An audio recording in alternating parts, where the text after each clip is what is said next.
Hello everybody, this is Tessa. Welcome back to my channel. Today is Thursday. I understand it was a nice day outside as far as temperature goes. Oh, good grief. McAfee was trying to run a scan, like now. Really, whatever brought that on. So I just turned that off, hopefully. So I understand it was a nice day out, but I didn't go out. I'm still struggling with the sleep issues from my sleep apnea and the machine that's not helping whatsoever. So Tuesday I go for a fitting and see if we can find something else. Because I do nothing but sleep all day. As soon as I sit down for 2 seconds, I'm sound asleep. I don't hear the door, I don't hear the phone. If I do hear it, it scares me half to death because I don't understand what that noise was. And like today, I guess they knocked on my door to deliver something, and it's cold food, so it has to, has to be delivered. So they called me and they're like, "We're outside here with your food." So I had to unhook all the stuff, my mask and everything, and go out and get the food. And not because my aide didn't come in the morning because she had to switch to evenings. And they didn't send it UPS, which they usually do. And the UPS is packaged cold, obviously, because they don't know when it's going to be delivered. I had to put it away myself, which was very awkward and hard for me. It was a huge box, a lot of bending over and carrying stuff into the kitchen from the living room to the refrigerator, trying to find a space in the refrigerator for it. My aide usually does all this, so it was... And I'm half asleep, like I'm a zombie. I can't stand it. I really can't stand it. Oh, that's right. I was going to take something for my headache. I have a headache. I don't have my glasses. Not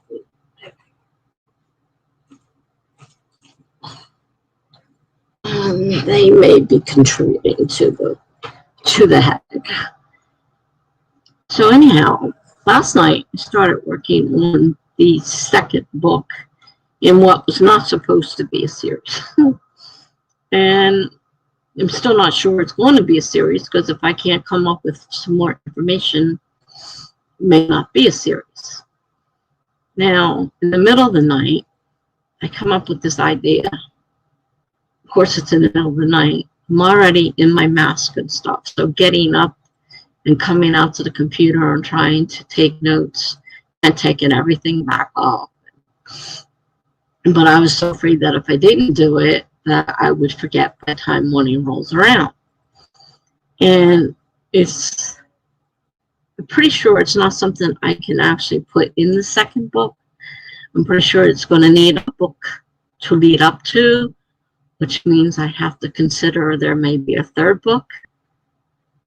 And part of me is thinking, I love books that are series where they're, I don't know, I think they call them cozy mysteries in some points, but they're series. It's like a series about a town, and you get to know all the townspeople and the places in the town where they meet and the stores and, things like that. And I thought, I would like to write something like that because I love those kind of stories where you get involved with the lives of people and you get to know them. It's really hard if they kill off somebody who's like sort of what you consider a main character for, like they've been in a few books, so they become a little more important than someone who just, popped through town and got killed kind of thing. They're actual people that are part of the story and, they're main characters. Every now and then you end up killing off someone who's the main character. And so this wasn't what I planned when I wrote the first book, but it's kind of like where my mind is going right now. And I'm not sure I can pull it off. I would love to, though, because like I said, I love those series where, you know, I was involved, and I like to read them in order because it was very disconcerting. Even though you could read them separately, it was very disconcerting to read all about Beth in this book, and then, you know, Beth's not in the next book, and then all of a sudden Beth is dead in the next book. Then you read the fourth book and Beth's alive. It's like, okay, obviously got these out of order because Beth is alive again. So yeah, I like to read them in order. So for me, when I start those kind of series, I try to get a whole list of the books so I could try to get them in order, because I hate to read them out of order.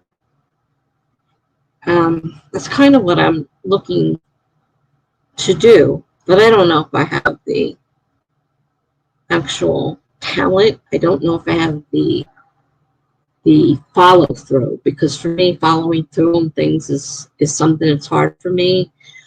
Being bipolar can mess with your mind enough to the point that you can't go back sometimes.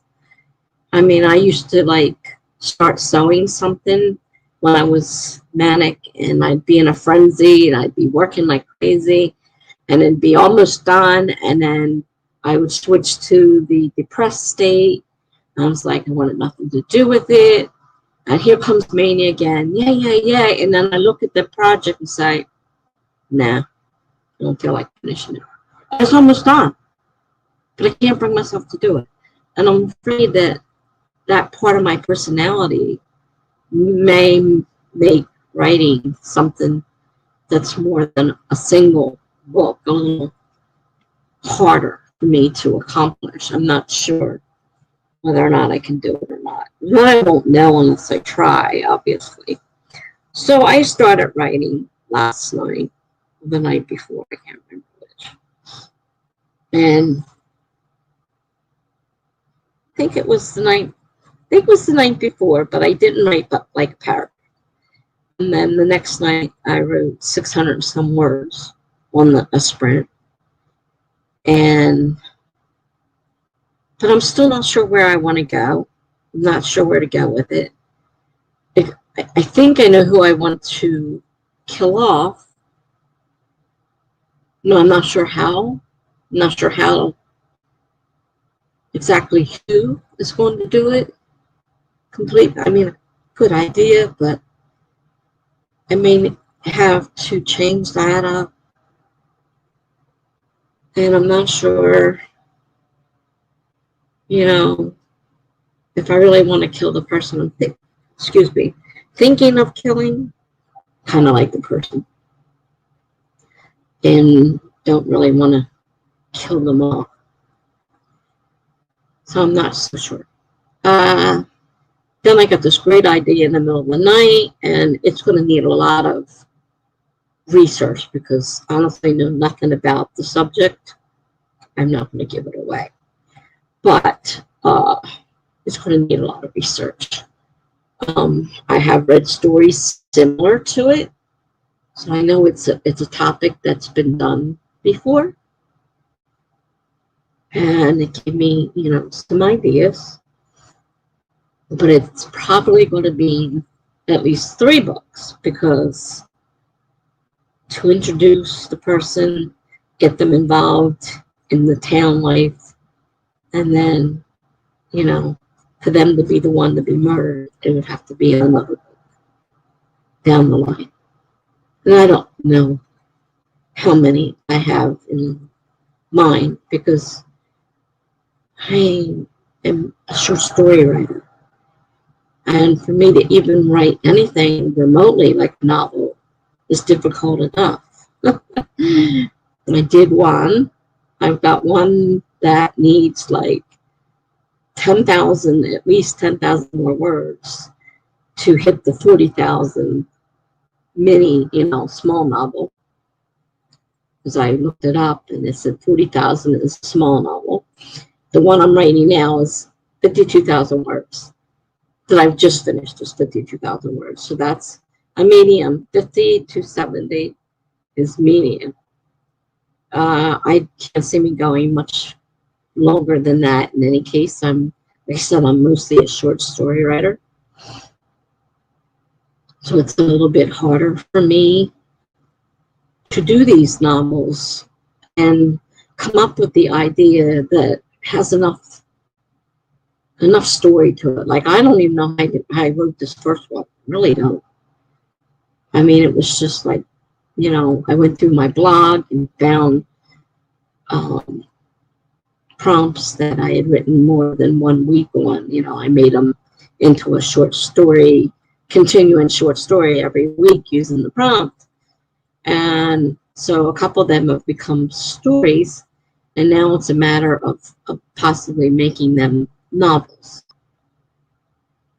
But to actually take this one and create a whole series, and I don't know how many books, you know, I'm thinking here. I mean, I struggled with one. I mean, can I manage 2?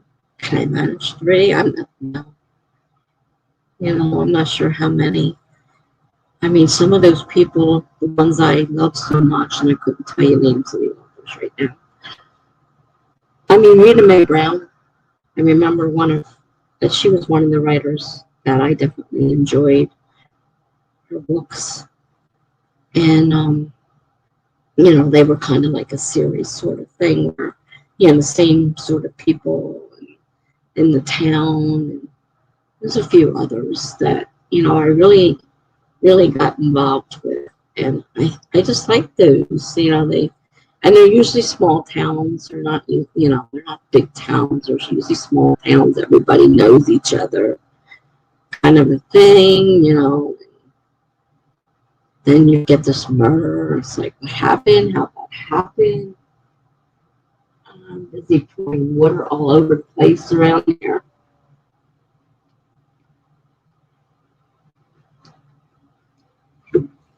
Trying not to make a mess. I'm a mess. Then to top it off, I get my paperwork from I live in public housing, and you have to be recertified every year, and you have to prove that, you know, your income is low, and to prove everything that you get, and things that, you know, that you can't have, or if you do have, they count against you in income, and, you know, could make your rent higher, because public housing is based on your income. And so I got this huge packet. My rent month is April 1st, and already I have to start filling out the paperwork for the end of this month. Okay, well, at least I don't have anything scheduled there yet. Which is a good point, because I have to go and take care of this.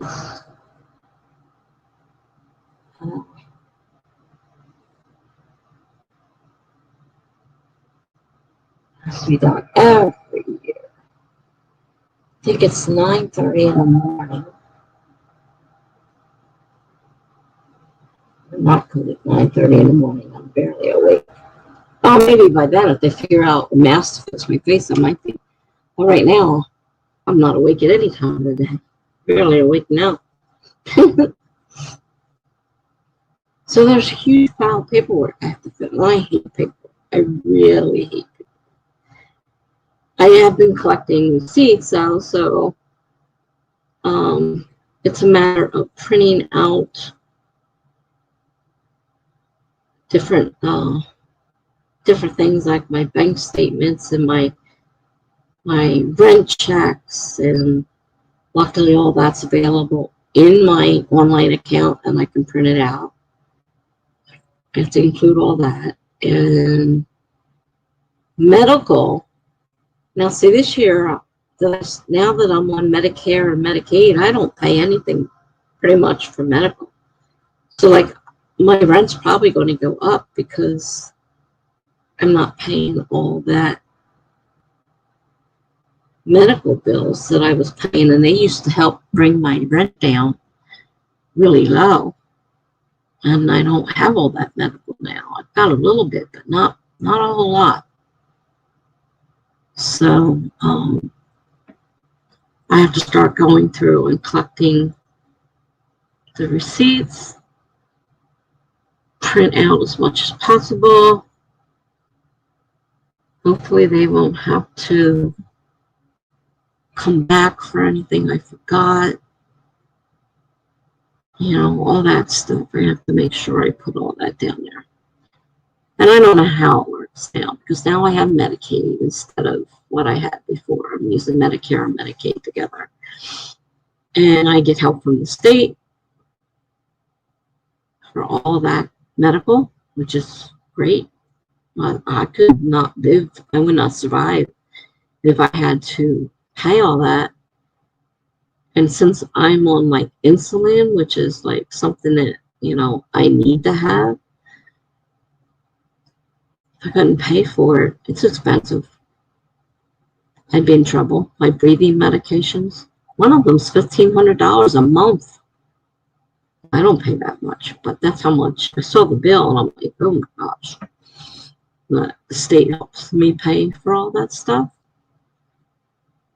The only good thing about hardly getting anything from the government in pay for disability is that you end up being eligible for help, which I didn't know about at first. Of course, I really struggled in the beginning until I started finding out about different things I could get help with. So, and right now my car is getting repaired. That's expensive. And that was a gift, thankfully, because I couldn't have afforded to fix it. And I don't do a lot of driving, but I still need a car. For now, every now and then, there's just some things I need a car for. I can get rides to the doctor's office and stuff, which is during the winter and with the pandemic a problem, because they drop you off and the doctor's office won't let you inside. So they drop you off an hour early and you have to sit outside in the freezing cold. It's like, no, I don't think I'm going to be, I think I'm going to cancel that one, because this weather's too cold to be sitting outside for an hour or so. And they're almost always early. They're rarely on time or late. So they always give you a time and tell you have to be ready at least 15 minutes before or after. That's your time frame. And it's almost always early. In fact, it's usually earlier than the early time. So, like, they're really super early, and it's too cold to stand outside for an hour or more. In the, you know, at this point, I live in New Jersey. I don't live in Florida. You know, temperatures get cold here in the winter. So that one I may end up canceling, because I don't think I want to stand outside for an hour or more. They gave me the time. I'm like, it's literally minutes from my house. I mean, I can't walk it, but I mean, driving takes maybe 5 minutes, maybe a few more than that. I mean, it's close. And they give me this time frame. It's going to get me there like an hour or more beforehand. I don't think that's going to happen, because I can't stand outside. I can't stand outside. I already know they don't let people in the office in the waiting room, which most of the doctors don't. I have a few that do, but most of them don't. And it can't be done telemed. It has to be done in person. So I have to show myself. So I may be canceling that one. Just driving myself over there, because I can't sit in the car I can't stand outside for over an hour. Unless we suddenly get a heat wave. It's February, though. I mean, you know, beginning of February, I doubt it's going to be. We get an occasional hot day like today. Not often. So I have things to schedule. I have a blog that's behind, to work on that. You have this huge pile of paperwork to start filling out. The story I'm starting to write. Books I want to read on the craft and maybe on outlining. Because this one's not just popping into my head like I'm used to. I'm a pantser usually, but it's harder when you're writing something long. And this one's just not coming. I mean, I get my ideas in the middle of the night of all times to get your ideas. You know, wake up and say, "Oh, got an idea." But I know better than to try to just write it down laying there in bed because I can't read it the next morning. So I literally had to get up, take the mask off, come out to my computer, and turn on the light, and look and see what I'm writing down to make sure it makes sense. Hopefully, it does. I'm looking at it now, it does make sense. So, yeah, one of those things. So, I have a lot to do and plenty to keep me busy. I'm going to start a sprint, see whether or not anybody joins me or not. I know today is not a good day because there's a lot of people streaming that have big channels, and I'm just a little channel. So I don't know if I'll get anybody or not. And if I don't, after a while, I'll just end it and go to bed. I'm so tired. So I'm going to set my timer for 30 minutes.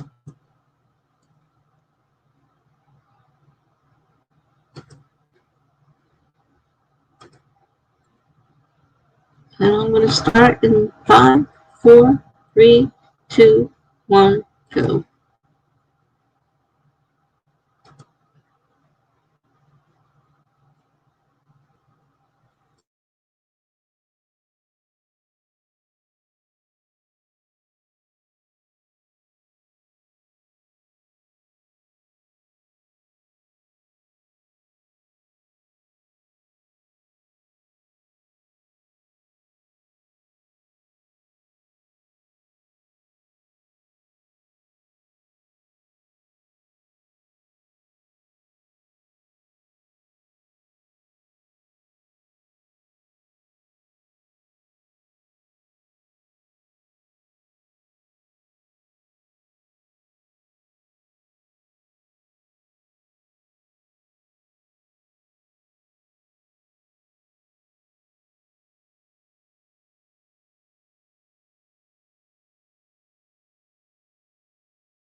Well, doesn't look like anybody's joined me yet. I did, let's see, I think I did one blog post and posted it. And then I started looking for some more prompts to do, because I do certain ones every week. And I just got an idea for one I did last week sometime, or maybe it was this week, because it's a daily one, so it could have been this week. And I just thought of the second part with the words that I just got for today's prompt. So I'm thinking about writing a second story for that one. So that might be one. Who knows? Maybe it'll continue going for more than a couple weeks. I do that sometimes and make, longer stories out of them, even though they're weekly blog prompts. I will write them into, as long as the words fit into a reasonable story, I'll use them. So I just thought of the second part, I could use those words in to complete a story I had just wrote the other day. So I've got that. And I did read the comments, so I'm caught up on the comments on my blog. So that's all caught up. I'm trying to keep it up, daily if I can, so it doesn't get so out of control. Because I always used to blog. I can't talk sometimes. Blog all, every day. I always did at least one prompt every day, if not more. And I was losing the prompts because there's people, they stop doing them after a while, or things happen, life happens, bad life happens. I've lost a few people to death and wouldn't have known except the spouse was able to sign in and let us know what had happened. And, it was sorry time, to read about, going in and expecting to get the weekly prompt and getting the notice that the person had died.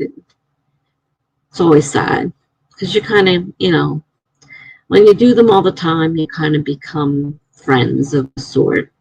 We may never meet in person, but I consider us still friends in many ways. And I've lost a lot of them. And some are just sick and can't keep up with it anymore. And, things in life happen. So I've been looking for new prompts to do, because for me, prompts are important. They help me jog my mind when it just doesn't want to spit out anything. Many a time I just sit there on the smoke and it's like, oh, I don't feel like writing anything. I can't think of anything. Nothing's coming. And, so for me, prompts are important. And my current novel is full of a lot of the prompts that were on my blog. I went through my blog looking for ideas for a novel. Found several of those long ones that I had written and put them together into one and created a novel. So I found that useful. I know there's more on there that I could work with if I really want to. If I get up the desire to, And now I got this new one, and I don't know how long it'll last, but I just got the second piece to it that I think I can follow the first one I wrote the other day. So on my next sprint, that's probably what I'm going to do. I wanted to watch my time because I get lost in what I'm doing and I forget about the timer and then it startles me. So I wanted to make sure I got back before the timer went off, and it's about to go off in a few seconds here. So I want to be ready to catch it so it's not blasting. So give me a second or two and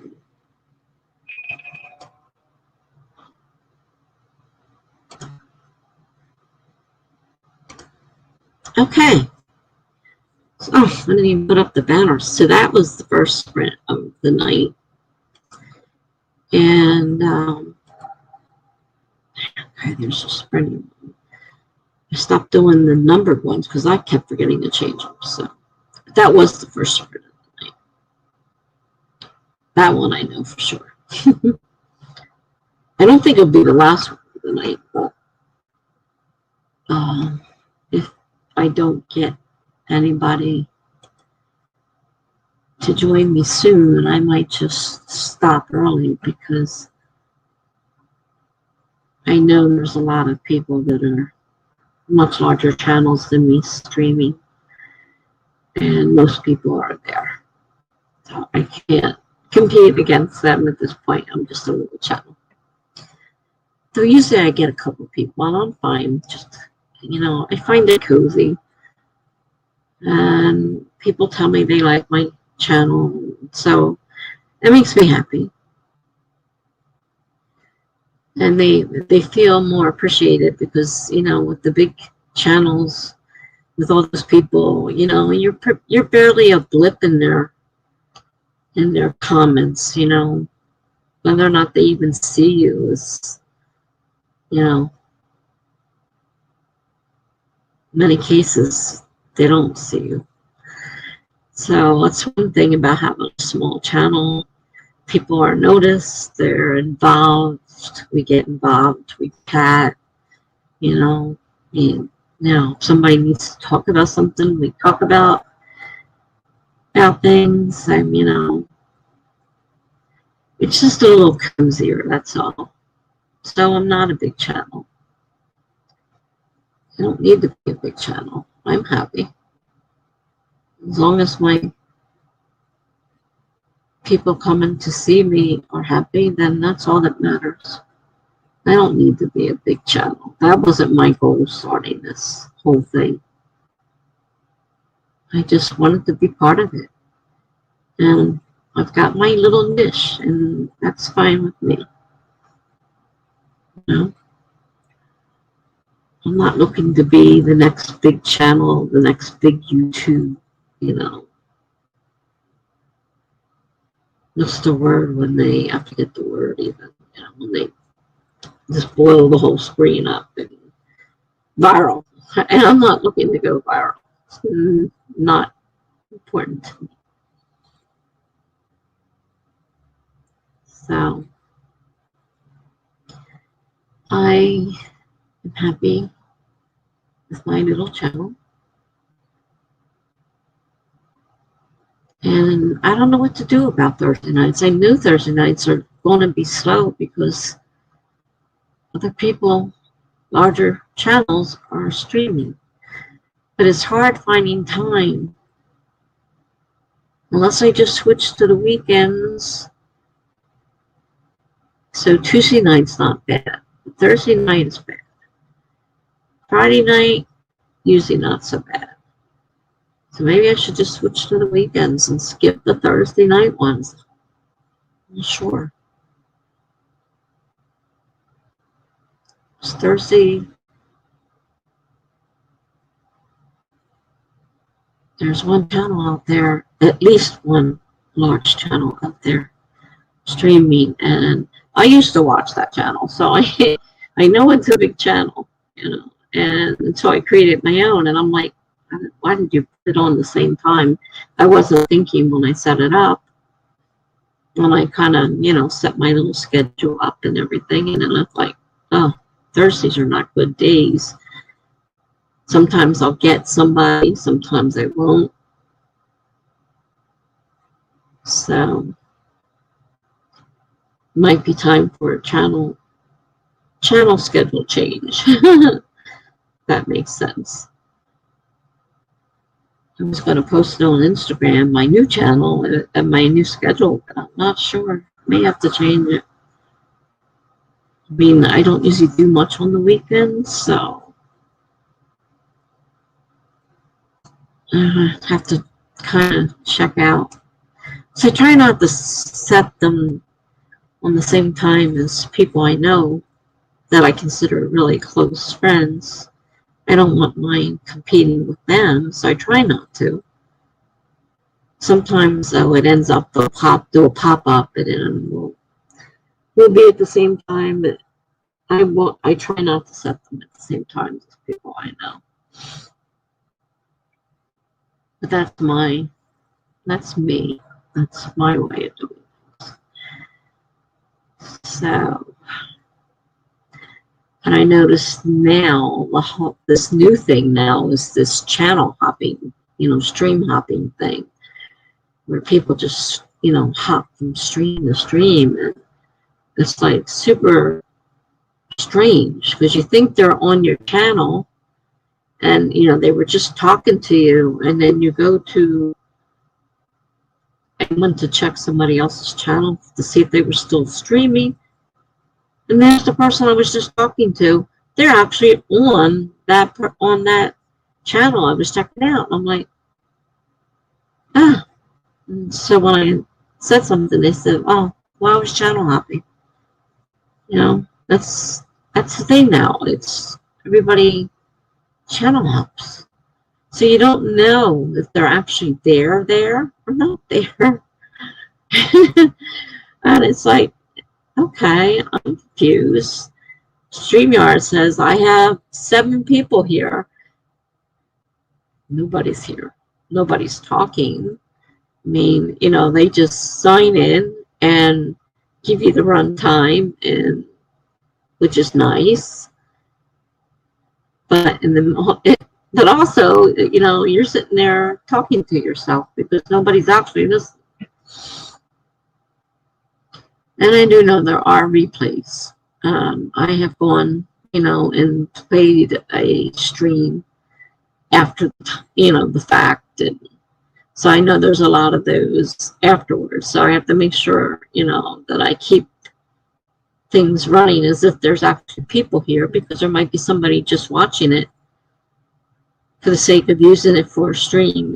They just want to stream and they put it on, and I've done that many times. I'd find the stream and put it on and follow it just as if it was new, like happening right then and there. So it's interesting how things have changed over the years. When I first started Authortube, it's been close to 3 years now. Time is flying. And things have changed since then. And there are so many more people. And every day there are a lot of new people. And they're starting to stream. And so it's like harder to find, get people to your stream because there's so many streams out there, which is kind of, I guess, why people have started doing the stream hopping, because they want to, be on different streams, and the only way to do that is to hop from one to the other and back and forth. And I myself don't like doing that. I kind of like to get on one and stay there, but the majority of people don't do that.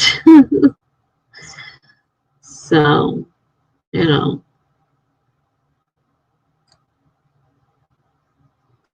it's really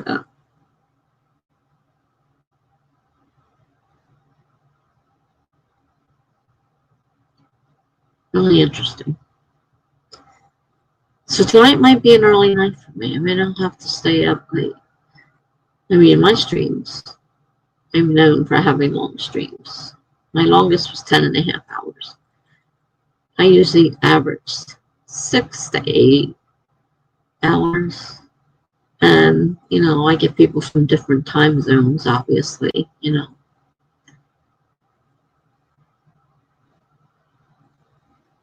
And like some of my people are from California, and California being 3 hours behind, it'll be still early for them, but it'll be late for me.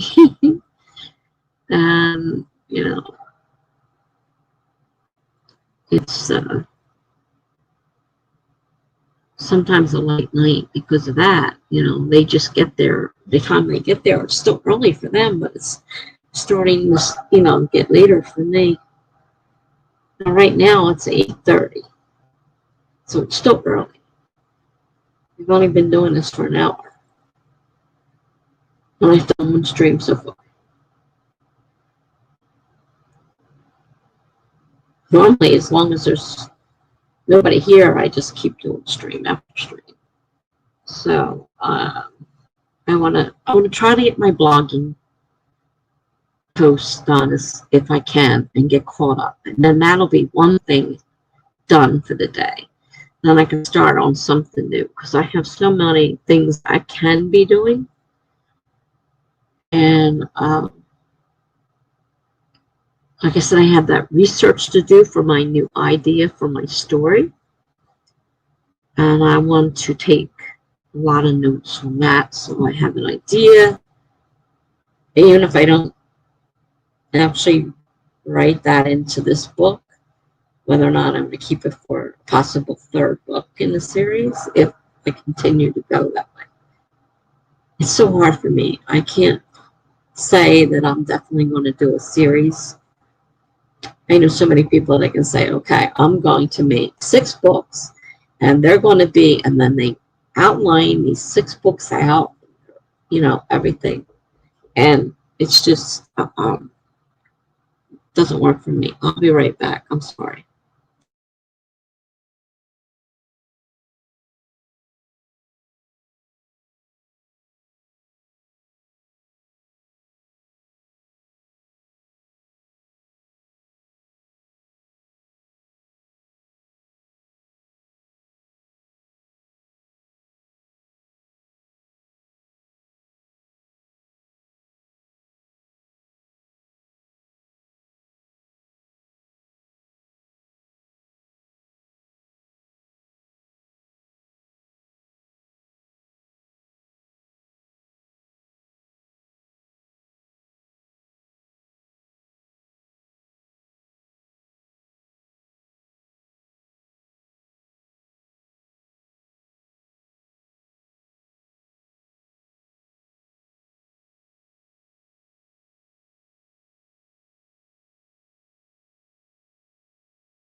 Hi, Mary.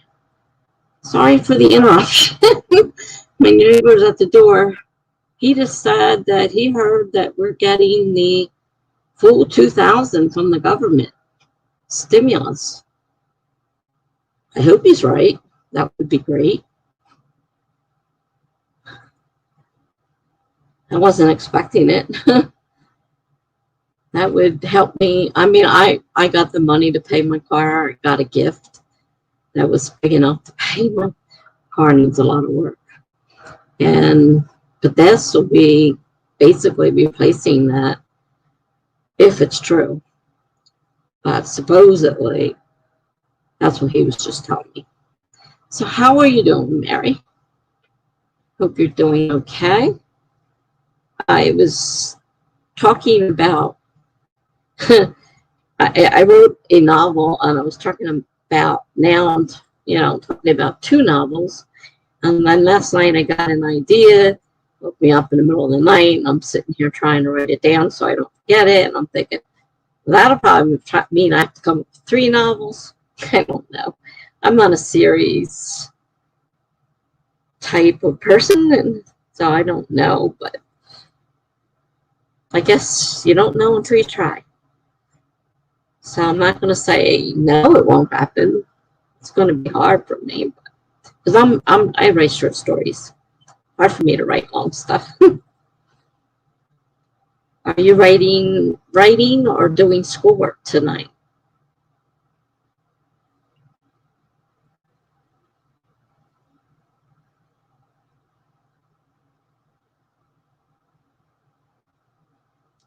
I've got some stuff. You're doing great. I'm hoping to do some writing prompts for fun today. That's what I'm doing on my blog right now, writing prompts. I'm doing them, and of course I post them on my blog. And I, have a lot of different sites I go to for different prompts. I love prompts, and they help me come up with ideas when my mind is blank, And like I just got one, it's 3 words. And, when you look at the 3 words, it's change, dashed, and teasing.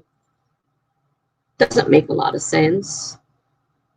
But it's actually kind of perfect for a second piece to one I wrote the other day.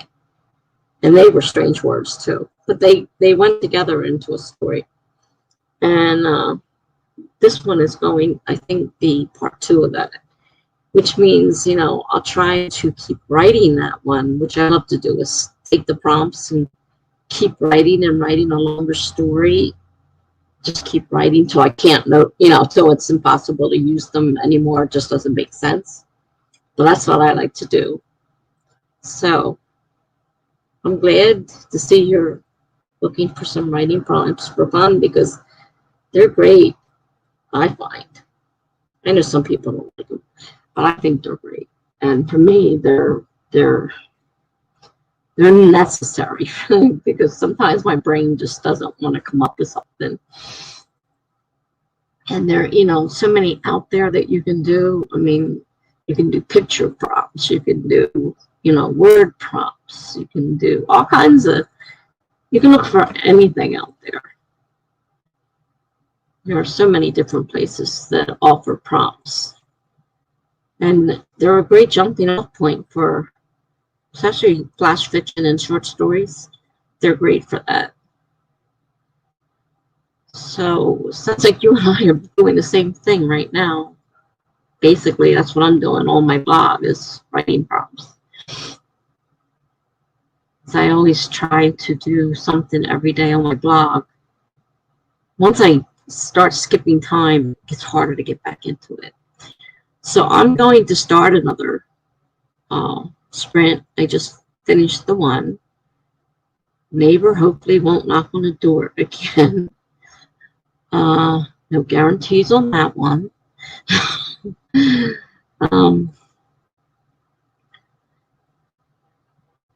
Let's see. I think that's all I really need to say at this point. I believe you're fine with my 30-minute sprints. I believe since you've been on here so often, that 30 minutes is fine usually with you, which is good because I like 30 minutes. And I'm going to set the next one up.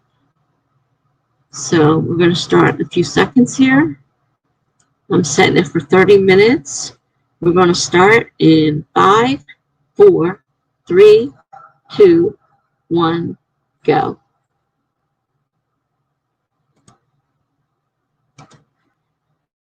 hey, there's the timer. And have fun doing your prompts.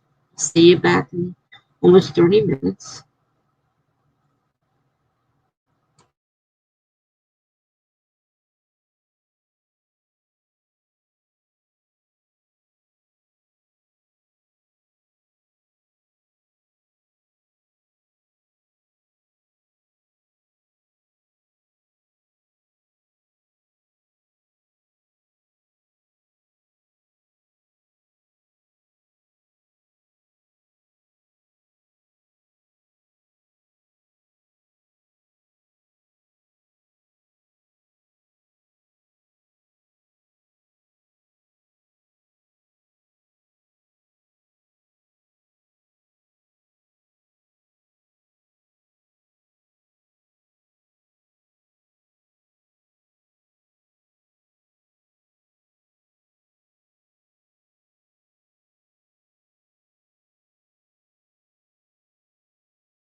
right.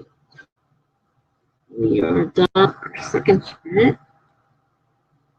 I did another post, did the second part to one I wrote the other day. And I'll see what tomorrow's words are, or the next time I check now. They do them daily. I don't always do them daily. And see what the words are and where the story's going to go. May not end up going the way I'm planning on. Hi, Kate. I'm buried in an audio edit at the moment, but I'm going to try and write for the next sprint. I'm way behind on my month goal. Okay. And hi to Heather. Nice to see you. Haven't seen you in a while. Welcome. I just finished my second sprint, and I wrote a second piece to a story that these are prompt stories, and the words actually fit to make a second piece to the story I wrote the other day. It fit perfectly, and I will continue this story out like I like to do if I can, if the words fit. Of course, they may take me on a route I'm not planning on for the story. I've had that happen as well.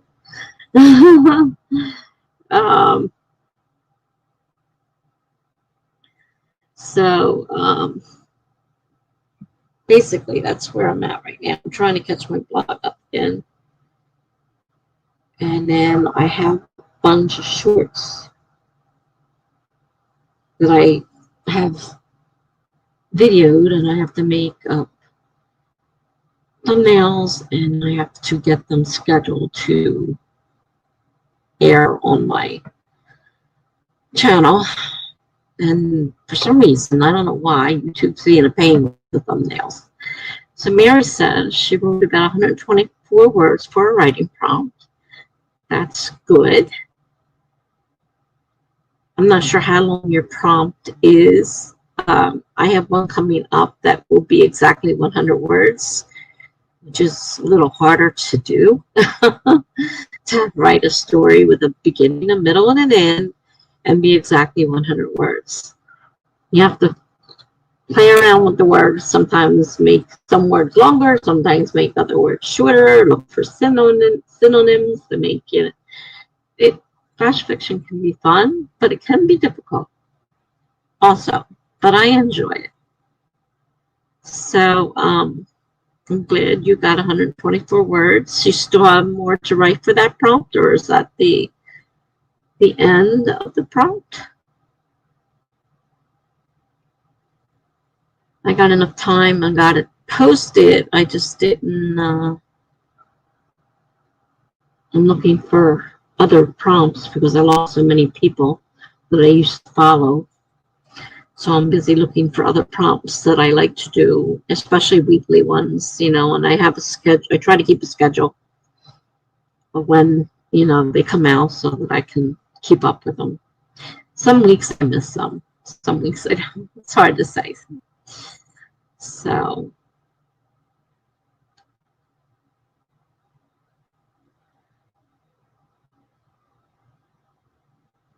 oh, that's good. Mary's going to write a little more. I just found one. It has to be less than 200 words. It's a little better than 100, but 200 words. And it's a picture prompt. So I have to think about where I want to go with that. Like, you know, something that just popped right into my mind. So it's on the burner there.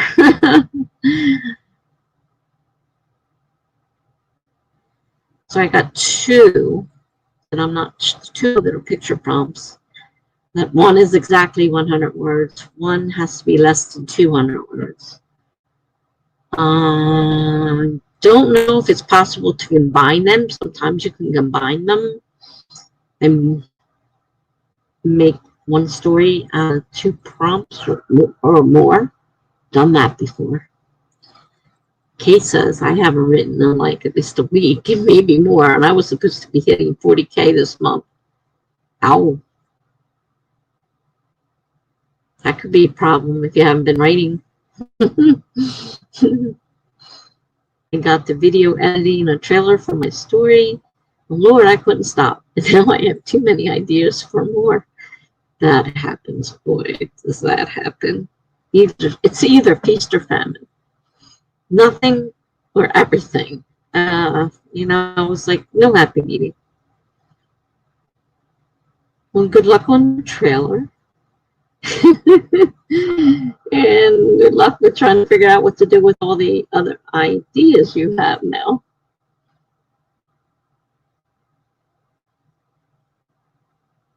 I guess need to start another sprint because I know I have plenty of stuff still to do. And I have to come up with a couple stories that I have pictures, they're picture prompts. And I have to actually try to come up with a story, either one or combine them together and make two. And I'm not sure if those two pictures inspire a story together, so I might have to write two separate stories. But I like doing them. They keep my mind fresh, you know, because I'm procrastinate. I did start the second book and got like 600 words last night. And I got the first paragraph the night before. So started it. Haven't decided whether I'm going to be able to do two. And then I got another idea in the middle of the night that I had to get up and write down that would actually possibly cause a third book. And I'm not sure because now we're talking three. I just don't know if I have that many words in me. I actually just finished a trailer last night. After days and nights of editing. Now to actually finish writing the story for it. Oh, the trailer came first before the story. Yeah, congrats on starting the second book. It took a long time for me to get to that point, and I'm like already stuck because they really don't have a full idea on that one. And being a pantser, I'm used to them just like, you know, appearing in my mind complete, and you know, this one's not working that way. And I don't know if it will. So, you know, and sometimes I need to just start writing and then characters kind of like take on, you know, a life of their own and they help me come up with more story. So I have to, you know, decide what I want to do. I haven't quite figured it out. I don't even have an actual time frame. I mean, I'm thinking one thing and then another part of me says, well, if you take them, you know, to a different time frame. So I'm not, because it's, you know, to follow up to the book I just wrote. So how close to the other book do I want to get? And I don't know, you know, if I want it to be like, you know, continued right from pretty much where I ended. Do I want a time period in there? You know, these are all things that I never considered before because I never considered writing more than one book. And here I am thinking about possibly three. No story in mind, though. I mean, a possible story in mind, but nothing fleshed out at all. So I'm not sure where I'm going. But I did get the second one started, so it actually has a page, and I did start writing a few paragraphs. So I guess that's something. He says I can definitely relate. Sometimes for all my planning, I don't actually know what the characters are really doing in those toys, doing until I start writing. Yeah, and I think that happens a lot. I mean, I really think they tend to take on lives of their own. Despite what other people say, I really do believe that they do take on a mind of their own. Sometimes they just decide where the story's going. And I let them have their head. Who knows? The story might be better for it, right? So that's how I feel. All right, so let's get another sprint going. Going for 30 minutes again.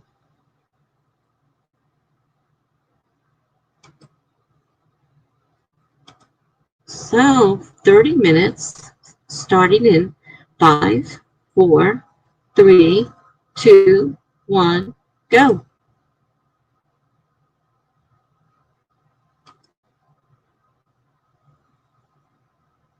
and I will see you in 30 minutes.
Hi, Melanie.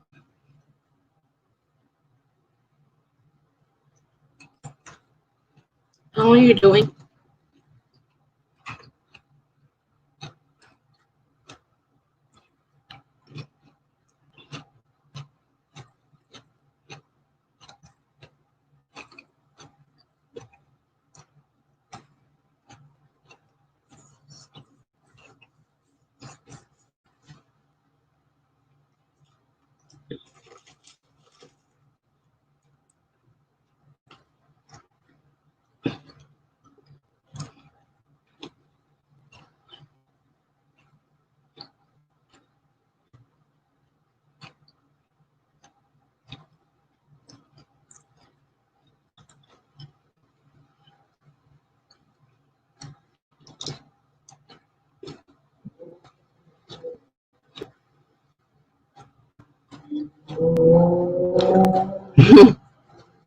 Oh, glad to hear it.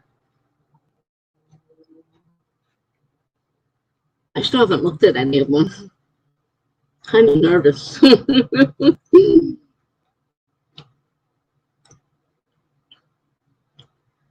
know I got to start looking at them soon. Thank you. I actually started the second one writing, so I got like, I don't know, maybe four or five paragraphs, but I'm not exactly sure where it's going. Yeah, I understand of that. Many people have told me that. But that was the whole idea. He was a real jerk.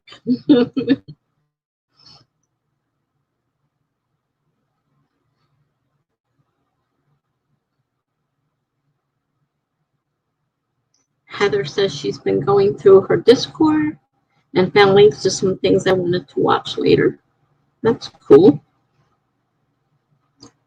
I had to go get something to eat. So I haven't get back to writing yet.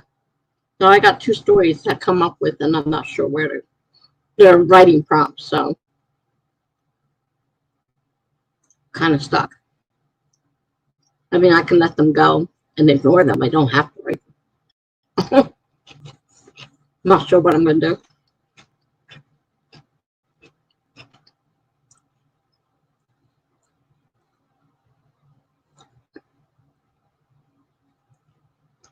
Heather thinks she's going to have a pop-up stream tomorrow. What is tomorrow? Today's Thursday? Tomorrow's Friday. Yeah, I got mine tomorrow. I forgot what time. I think it's 8 o'clock.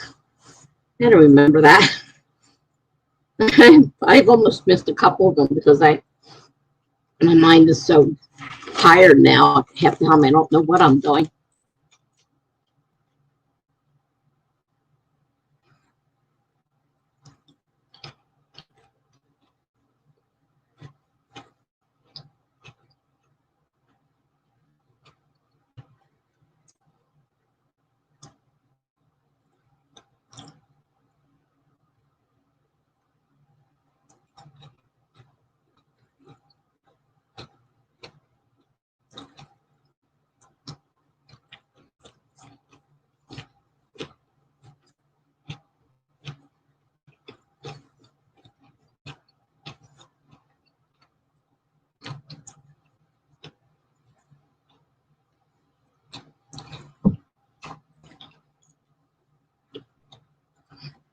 I find the only thing with being the host of the stream is you can't get as much done because you have to constantly watch what's going on, check the comments, see people coming and going, and it's hard to do your work. It's one of the bad things about having your own stream when you're the host. When you're on somebody else's stream, you can do whatever you want. And you don't have to worry about it.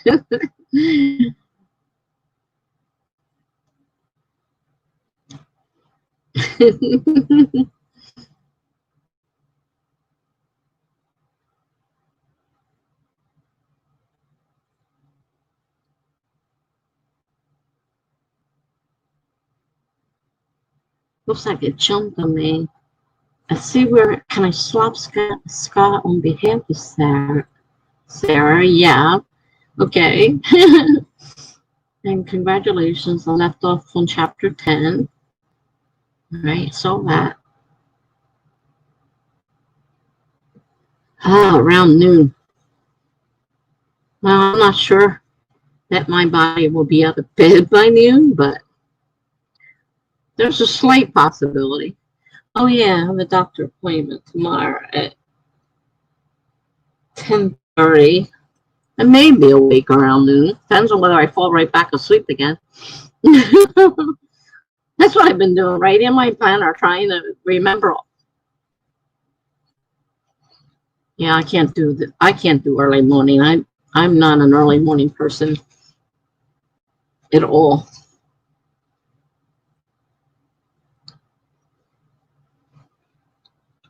Those 5 a.m. ones are like, no, I don't think so.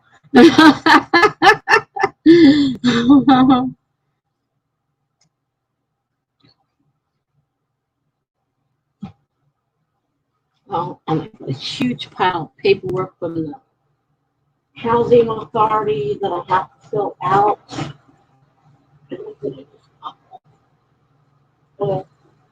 Washi tape. Little washi tape. Washi tape. Where's my pencil?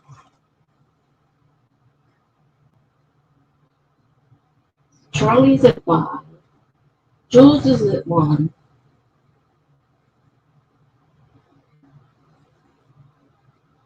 Heather around noon.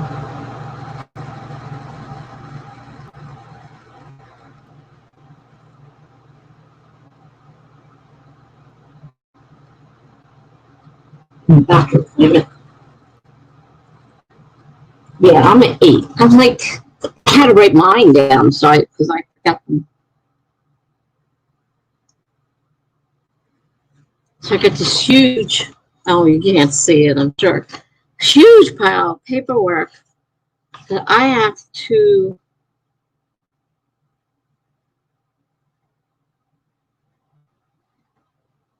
I have no idea what this is. I'm gonna have to read through that. Oh man, ton of paperwork I have to fill out. All for the housing department that I get my apartment through. But they made it even earlier. My rent renewal is due on April 1st, and already I've got the paperwork I have to start filling out. Homes of humans.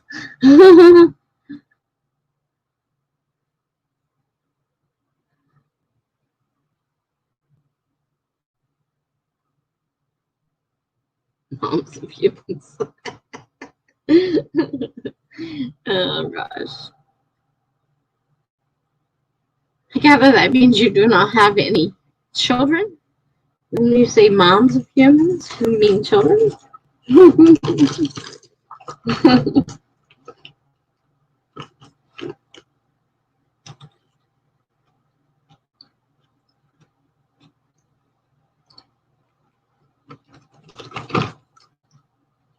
On Friday, you got to pick up my car too.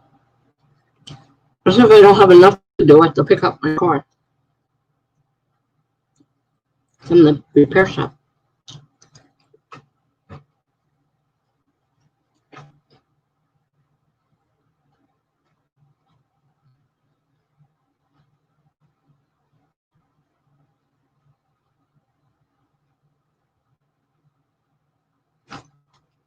I don't know what time that is.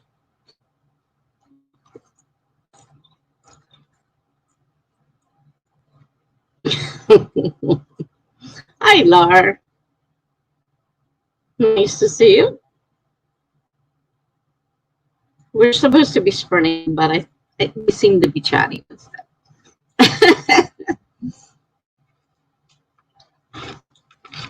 You know how that goes. I mean, I actually got something down on yours last night. 620 12 words, I think it was, done on yours. And considering that's pretty good.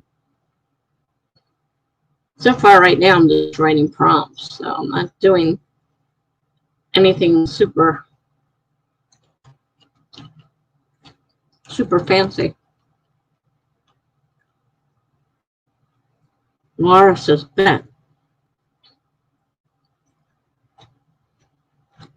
Oh, thinking of going to bed early. Got it.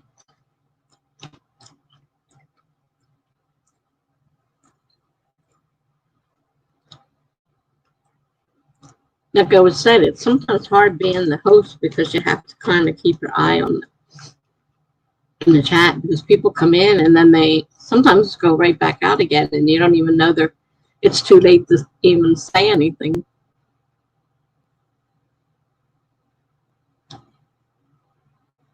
Missing people a few times.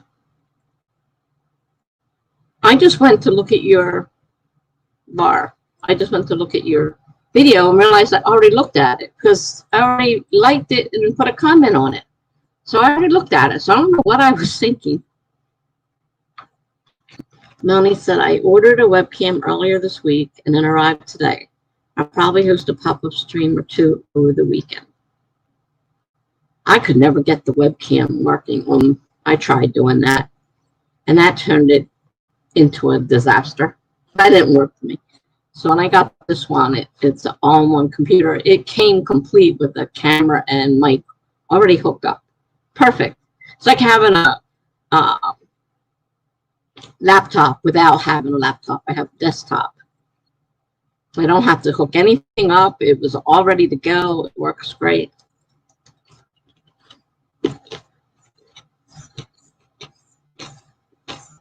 So between them trying to hook up a webcam and a mic, I never did get it. I just go back to the store and said, forget it.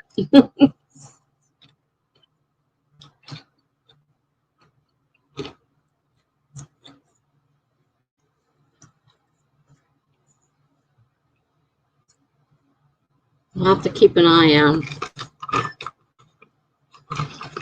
I'm probably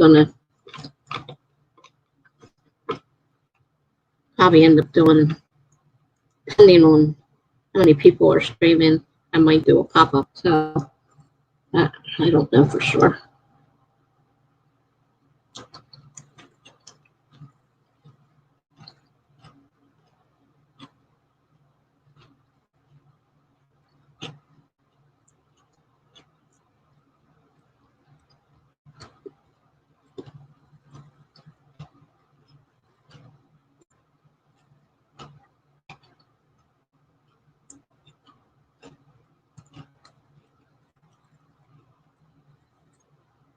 I just watched B.A. Pascar's 2021 bullet journal that he says he's now no longer going to use. And it was nicely set up and everything. And now he says, no, he's going to use he likes his clever fox, it's called, I think.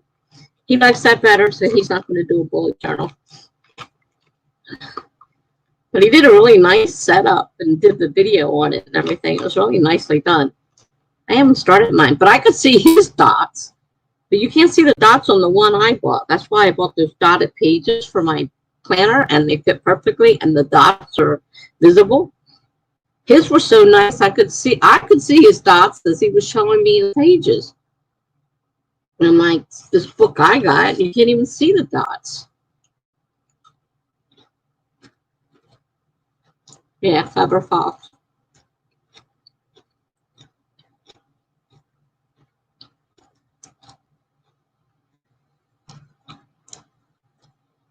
He's even given up his happy planner, and he liked happy planners too. And he's given up his happy planner for this Clever Fox. And personally, I can't see it, but everybody's got their own idea of what they want to use. Let's see, Heather says, I was actually out of storage today and saw a Yeti snowball and didn't get it. I'm having serious FOMO over it.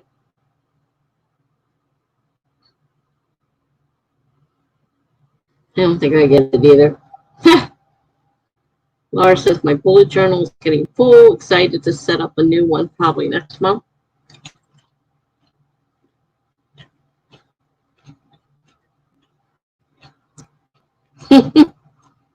Oh, fear of missing out. Thank you. I never would have figured that one out.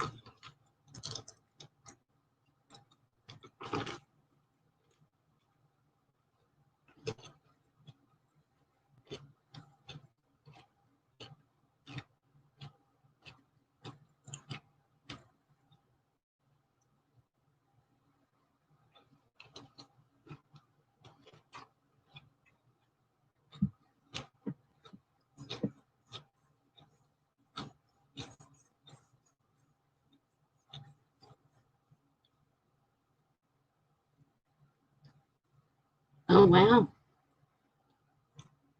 Melanie just saw on Twitter that Disneyland has canceled all annual passes and that they're suspending the program indefinitely. Well, then Lizzie's going to be really upset because Lizzie, all she could talk about was going to Disneyland twice a year. And they live close enough. Obviously, they have passes. So, well, she's at Disney World, but probably doing it at both, all their parks, probably.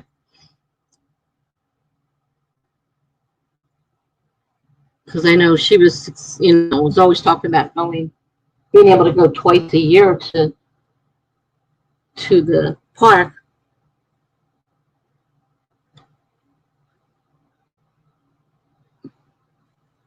And I know a few other people that have annual passes.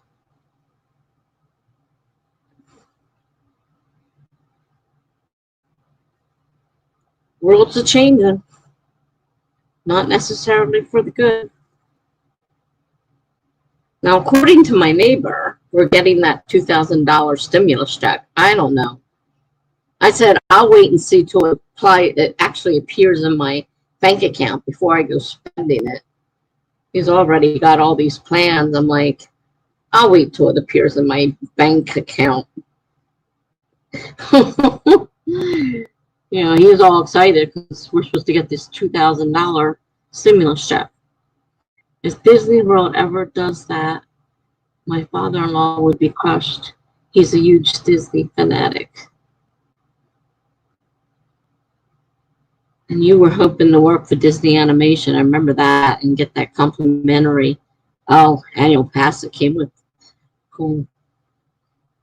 I don't think we're getting the 2,000. What I've been reading is that the 600 we got was a down payment, and then we'll get 1,400. I told him that, and he said, no, it says we're getting all of it that we needed. I'm like, again, when I see it in my bank account, I'll believe it.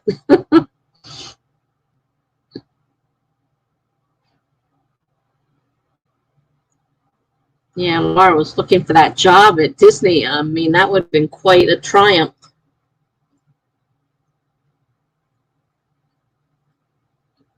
Just being able to say you worked at Disney would be great.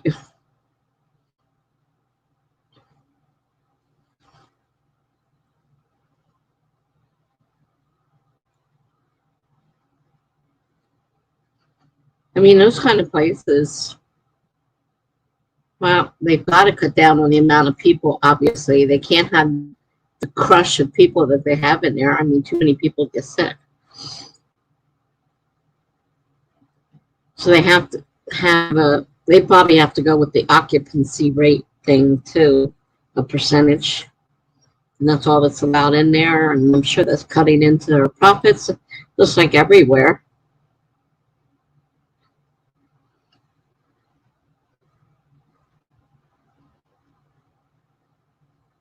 Well, I'd be happy with 1,400. Even, I mean, I got the 600. I'd be happy with 1,400.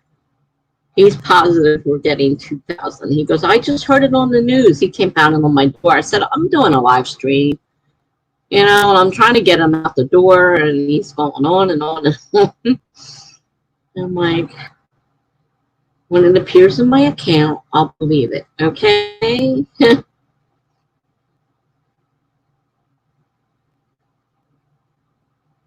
mean, this rate, even 1,400 would be great. I think Disney World is at 35% capacity in the parks. 35% capacity. Ah, I mean, I know I was only there one time and it was like packed. I mean, 35%. I mean, it's still a lot of people considering how big the place is, but I don't know.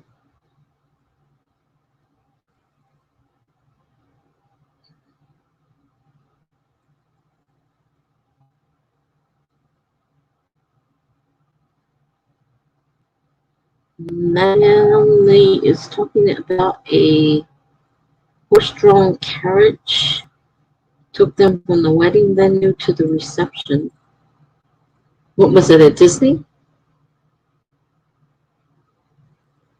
Oh, I missed something. It jumped again. Okay, hold on. I have to go back up there. His husband had a Disney-themed wedding there, and both Prince Charmings. Oh, cool. And then her friend's sister disrupted the wedding as the evil villainess. It was an entire show.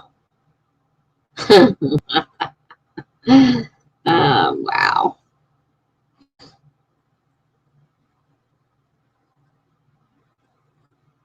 Okay, now that makes more sense. I missed the part about the wedding. Neat. I'd like something like that.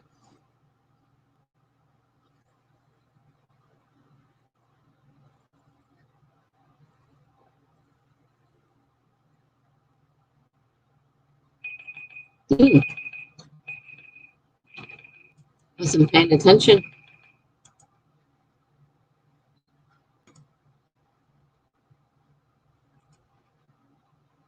I wasn't paying attention.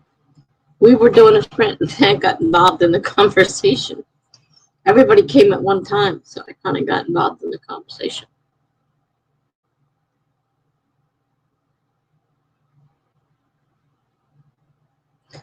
Not at Disney, just Disney themed. Oh, I gotcha. A Disney themed wedding. I got it. I got it.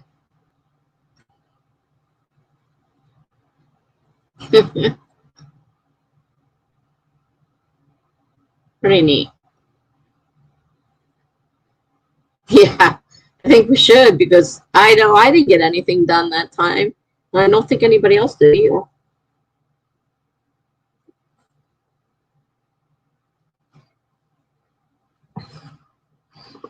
So I'll set up another one. And we'll start again. 30 minutes, starting in 5, 4, 3, 2, 1, go.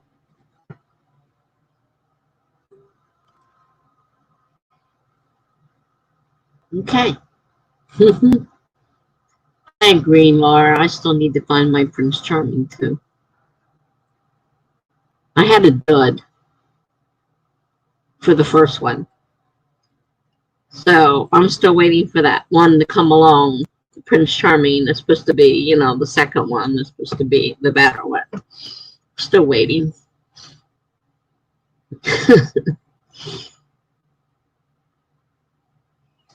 My neighbor is not a Prince Charming.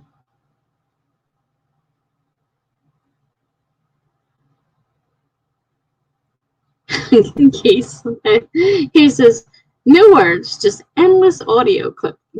I need to stop, but must make all the videos. Oh, man. Laura. Heather says to Laura, you'll find someone eventually. Good night. Good night, Heather. You're leaving. I got what you mean. What was Laura? Oh, Laura's name. Sorry. I missed that one too. It jumped again. Good night, Laura.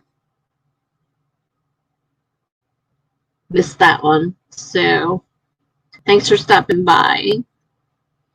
I'll have to continue working on what I started in at your pretty much on your sprint yesterday.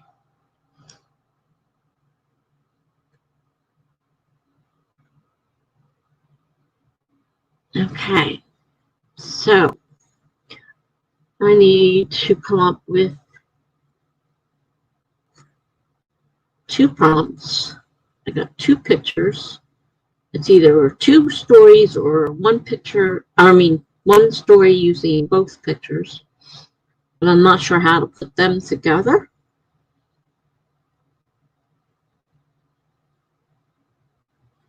Done that before though, where I've used like 4 or 5 different prompts to write a story. Boy, that's fun.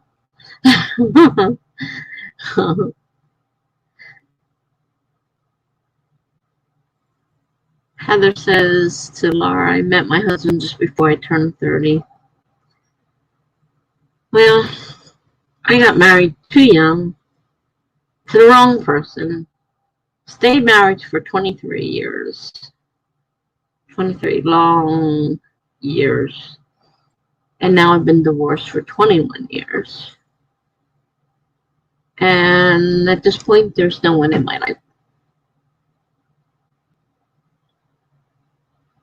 Part of me says, great, because then I don't have to deal with what a lot of my friends with husbands have to deal with, or partners, or whatever they have.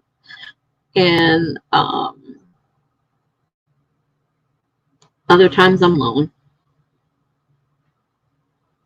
That's great, Heather. You've been married for 18 years. Which is so hard nowadays. Now my daughter, one daughter, got married. And since her oldest is 15 now, they've been married at least 16 or 17 years.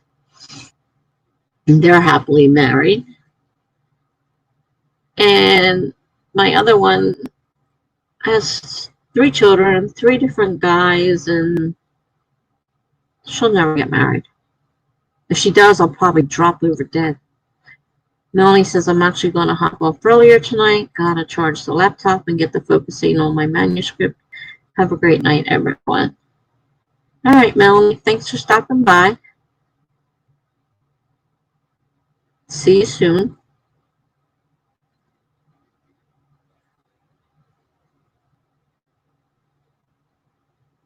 Did I miss anybody else? I'm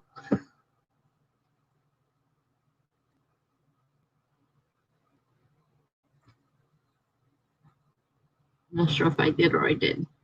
I'm going to try looking at my things again, decide what I want to do. See if I want to do. I've got a ton of those little short videos that I made. Not that great. I'm not very photogenic.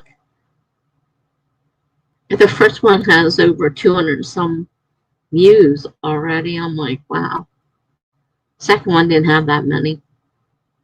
So I guess they weren't as interested, or after seeing the first one, they didn't bother with the second one. I don't know. I'm not photogenic. I know that my videos are not the best in the world. I try. I'm just not. I don't have a great video personality.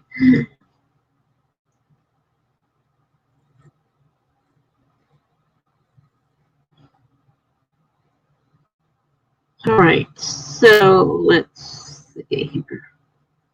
I'm trying to figure out where I want to go.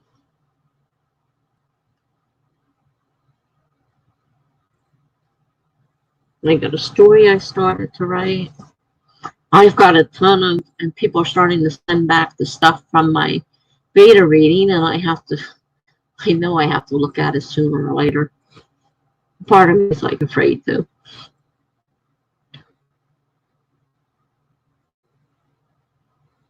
But everybody seems to agree that the one person that is the bad person, they all seem to agree that it's the bad person. So I guess I got that part right.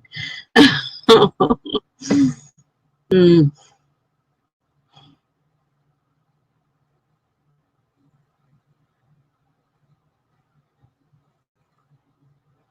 I want to do some reading.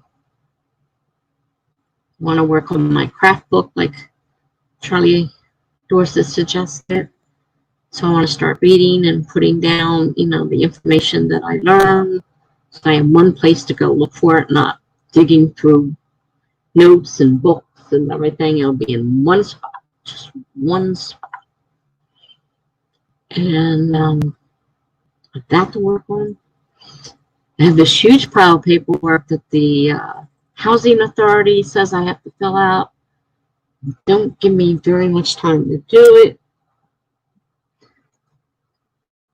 And a couple blog posts I'd like to write.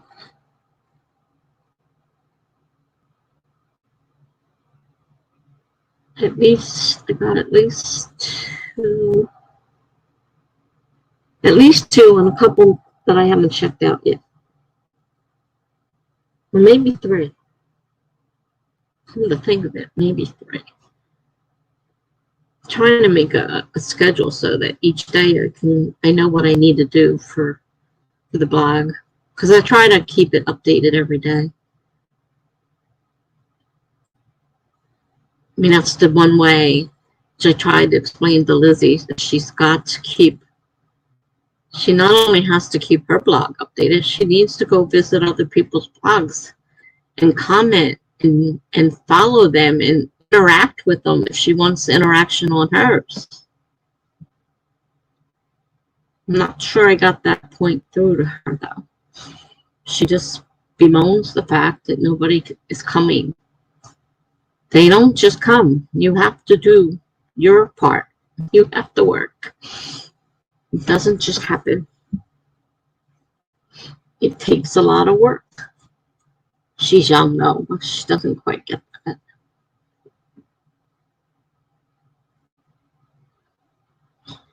So, let's see. I'm going to mute myself for a little while. Hopefully nobody else will pop in that I'll end up missing.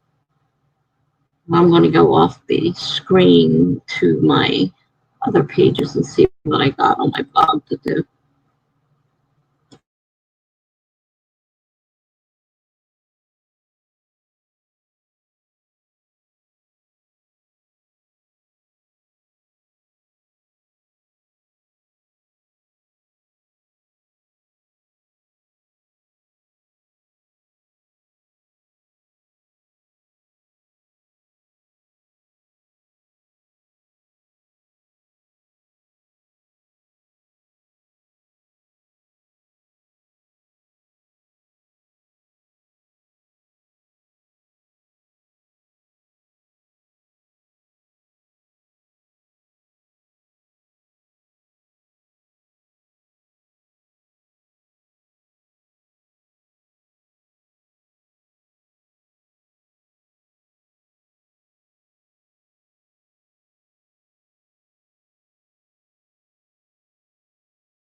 All right.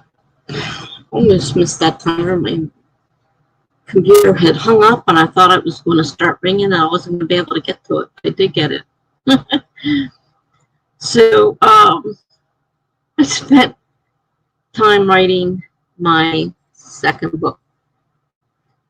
I wasn't planning on doing that. I just kind of got hung up on it. I went to Word to get a document so I could write a story in, because I needed a word count, and that came up and I started writing in it because I realized part of that didn't make sense from when I thought back to the first story. So I had to fix a few things while I was thinking about it. So how did we do? Anybody get anything done?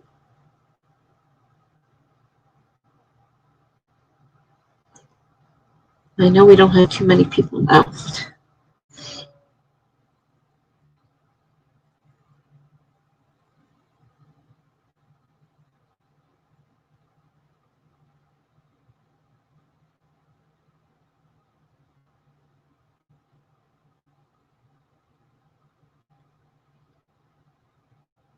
Heather said she went through Instagram for a bit and wrote a post. Okay. Mary finished the prompt. Good going, Mary. That's great. I was just getting ready to start one, and I'm kind of thinking about maybe combining those two into one. Looking at the rules of them both to see if one can't be more than 100 words. It's to be exactly 100 words. The other one said can be 200 or less. So if I want to do them together, they can't be more than exactly 100 words. So Kate says, I wrote 339 words, which lately is something of a miracle. I know that feeling. I used to write like hundreds and hundreds, like 600, 700, 800. I don't know what's going on lately. I don't write much. Heather wants to work on her short story, though. I tend to get lose focus on what I'm doing. I start one thing and end up doing something completely different. So I understand that. Starting something and wanting to work on something else instead. Trying to figure out what I want to do about this post, this prompt. There's two of them. I can combine them or write two separate stories. I'm trying to think about, I'm thinking I might be able to do it, but 100 words was really tight, and this have to include kind of like two stories to actually use two prompts. And I don't know if I can make it 100 words or not. It can't be more than 100 words. The other one I can have, if I just do it by itself, can be 200 words, which gives me a lot more lead room.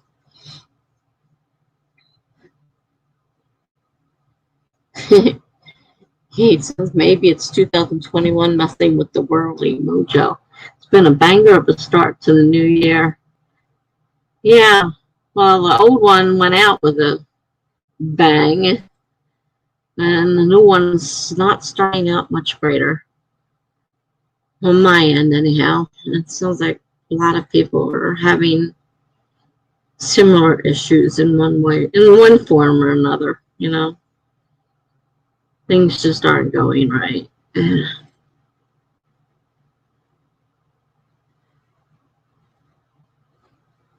I spend all my time sleeping because of this sleep apnea has me so tired, and the mask simply is not working. So as soon as I sit down, I fall asleep. I don't hear the phone ring. I don't hear people knocking on the door. I'm not doing well. I need to get some sleep, quality sleep. Like I spend 20 some hours of sleep, but it's not sleep. Kay says she is going to pop out for about 25 minutes to walk the dog. She'll be back for sprints if you're all still gone. Great to see you, Tessa. Thank you, Kate. I hope you'll be back. I still got several things to do, so I'm not planning on ending anytime soon, anyhow.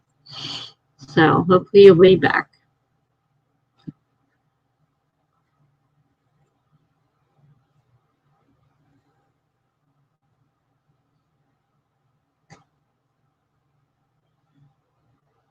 And I've got plenty to do. Plenty to keep me occupied. I've got all those shorts, YouTube shorts that take forever to put up on YouTube, especially when YouTube doesn't want to save your thumbnail. It's weird. It saves it, right? You hit save, you see it everywhere, and then I go and I click on, the list of links, and it's gone. Like, I don't understand. I really don't understand. So anyhow, I've got them to work on. I've got prompts to write. I had a huge pile of paper for housing to fill out. I have a story to write. Another book, which I started on. I think I want to read. I got enough to do for quite a few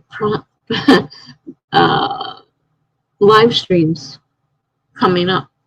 I need to spread around. Plenty of stuff to do. So, I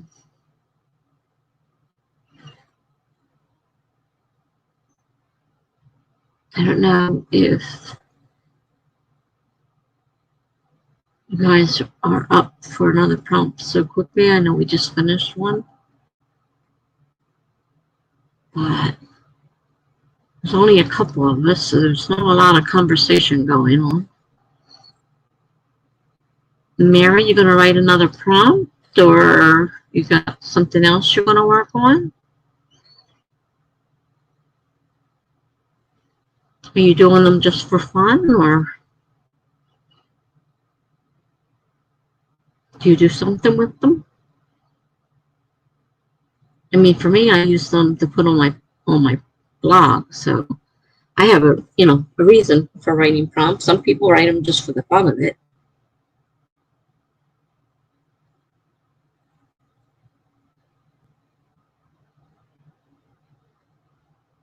Last one I wrote was a combination of, I wrote the first part the other day, and I wrote part 2 using the words from today's prompt, and it fit together, so that was nice.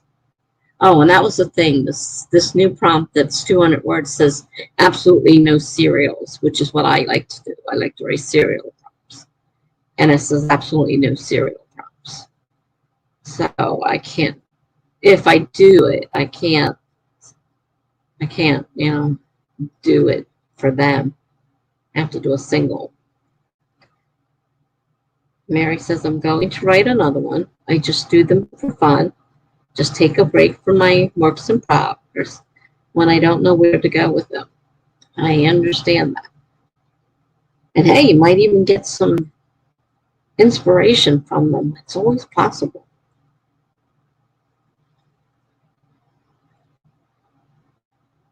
I was supposed to have another live meeting the other day. I missed again of our writing group, and I missed it again. I missed both of them.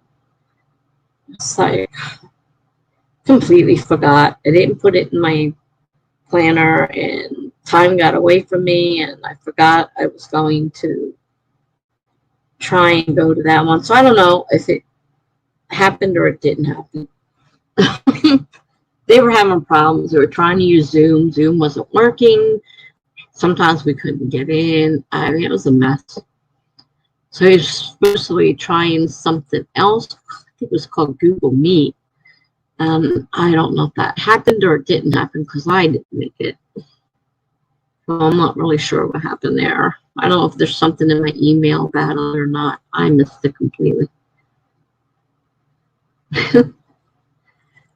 Okay. So I guess we'll go ahead and start another sprint. I was just starting my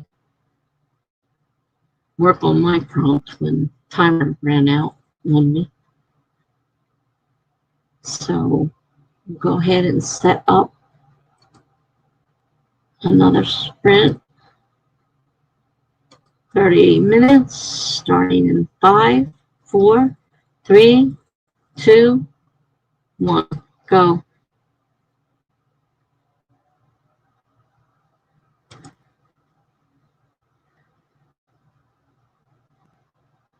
And I'll see you guys in 30 minutes.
I'm sorry.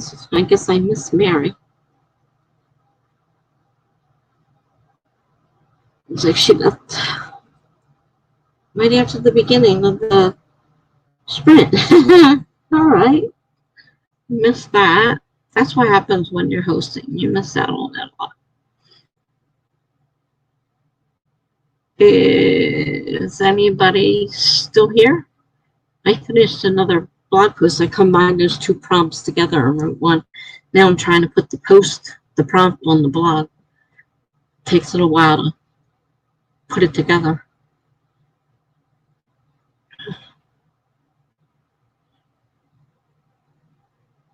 I'm not sure if anybody's still here or not.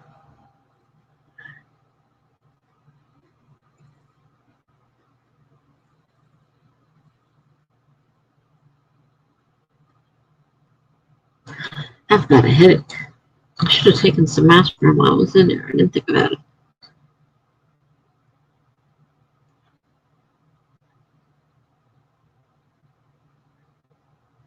I took my pain pill. That's the important thing. So I can hopefully walk at least.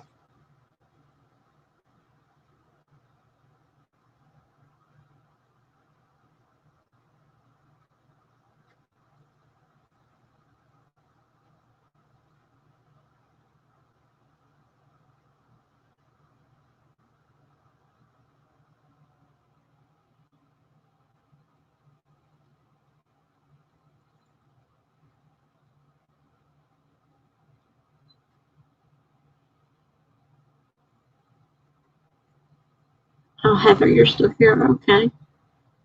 Oh, and Kate's back from the dog park. Back about 15 minutes ago, and so it's bad and did more video editing. You're really in that video editing. I gotta start editing. I have to put my programs back on my computer before I can do that. So Heather says I messed around a bit and wrote 44 words. Cool.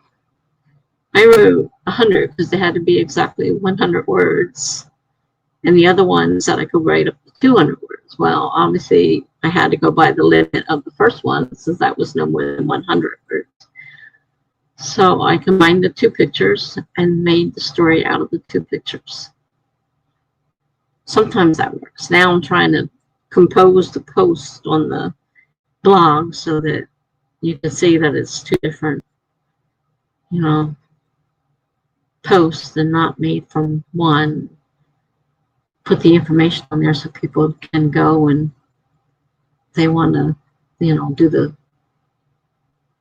the prompt. They can go to the website and do it. So that's what I was messing around with. Still putting the blog posts together. Finished the story though. Had to cut it down. It was too long. But in order to get both of those pictures in, I knew I was going to cut it down. But it still makes a story, so. That was a whole, That was the whole idea. You would think I'd never get any sleep the way I act, but it is terrible when all you do is sit down and fall asleep again.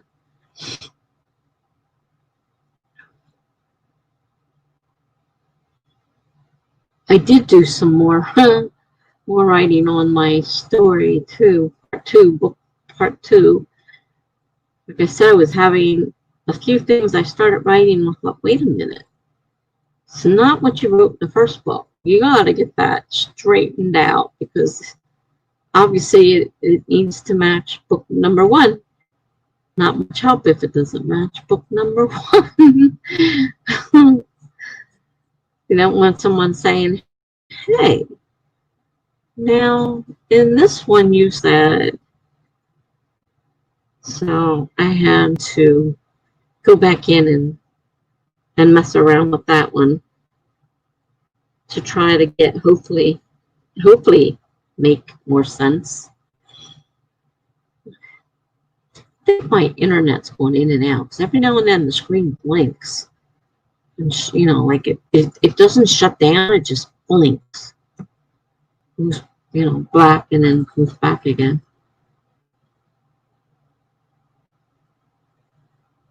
Kate says, oh my lord, I just cut 2 different songs perfectly.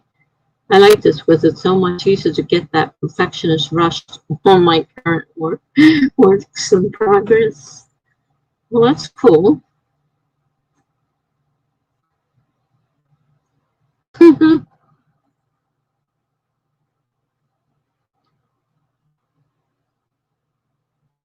Yeah, as far as editing goes, I'm still trying. I was barely learning how when I got the new computer, and then I just haven't even moved the programs over yet. It's like, you know, I need to learn how to cut things out. Sometimes there's things in there I want to cut out and I can't. And I just have to redo it all over again and hope I don't do the same stupid mistake I did the first time.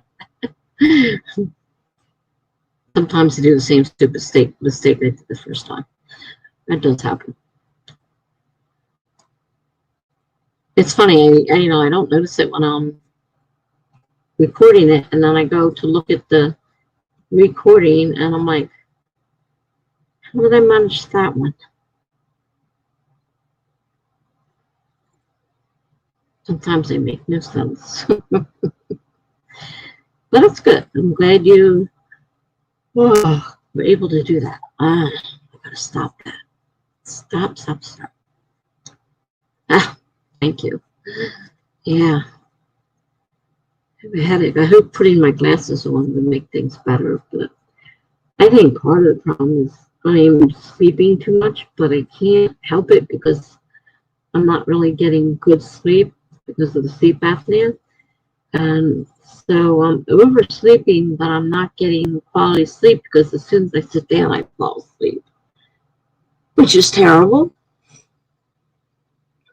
I miss phone calls. I miss people knocking on the door. Today, they knocked on the door and they called me and they said, we're out here with your package.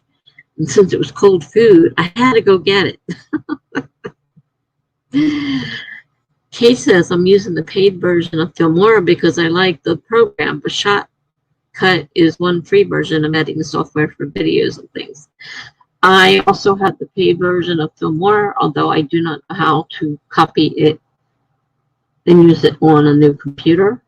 I'm not sure how that works. I paid for it, and I have to find out how I can do that. That one I sort of understood, but I still couldn't figure out how to cut out things. I could add the intros, add the outros, could add a page, I could add lettering and words and stuff like that to it, but I could not figure out how to cut out sections. So that I did not learn yet.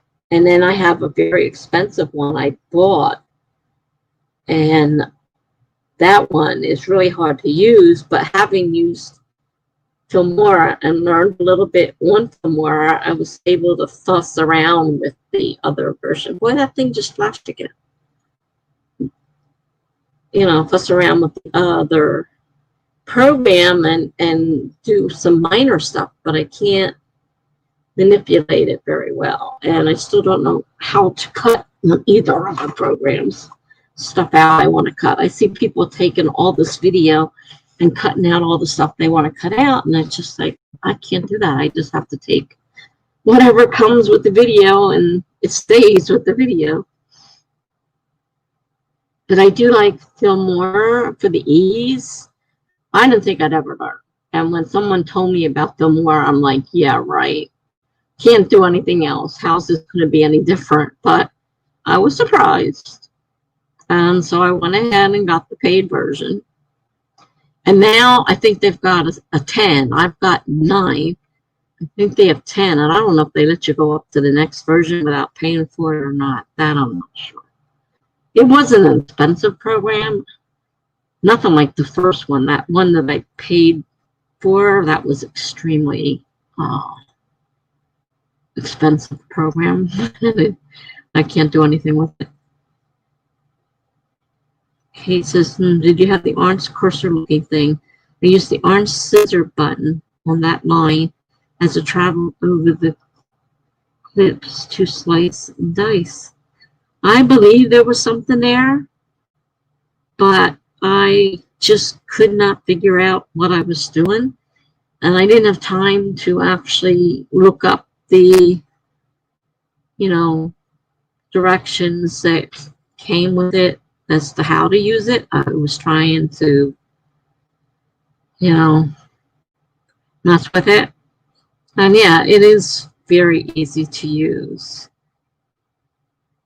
And, I think of all the money I paid for that other program, and I could have just saved myself money and got the Memoir and used it. It does a lot of what I would like to do, though, the other program has a lot more. I'm missing out on a lot of stuff because I don't go in there every month and upload all the stuff that they add to it that you can add. And I don't even know how to add it all. Like, I don't know what in the world I was hoping that, somebody recommended me use that program. And, said how it's great and easy and wonderful. And I found it nothing but expensive and a waste of time because I can't figure out how to use it. So it might be a great program if you know what you're doing. But so when somebody suggested Memoir, I'm like, yeah, right, sure. I heard this before. But I was surprised. Memoir is easy to use. And I could use it. And I could add intros. And I could add my outro. Because I paid somebody in Fiverr to make them for me. And I liked it. And then I could also make an intro page. I could, like I said, I could, put words on there. Like, when you see people put the question up there, when they're doing like a tag or something, you could put words across it or whatever. I learned how to do all that stuff. And it was pretty easy to learn. The other program I have cost a lot of money. And I'm sure it's great if you're a wonderful editor, but it wasn't a great move on my part. Because I have the faintest idea what I'm doing with it. They did do one video on it, I think, and it took me so long just to figure out how to put the intro and outro on. Because the only reason I knew what I was doing because I had used Memoir already and I had an idea. So I was able to use, what I learned in Memoir and use the program. But as far as cutting anything, I have not been able to figure it out on either one of them.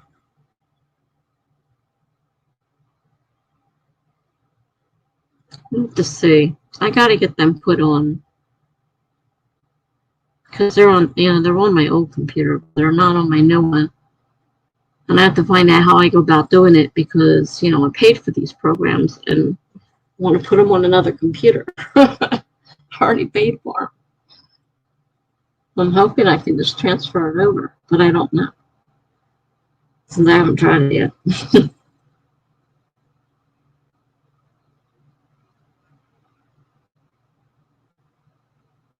There was another one that they suggested was supposed to be pretty easy, and it was free.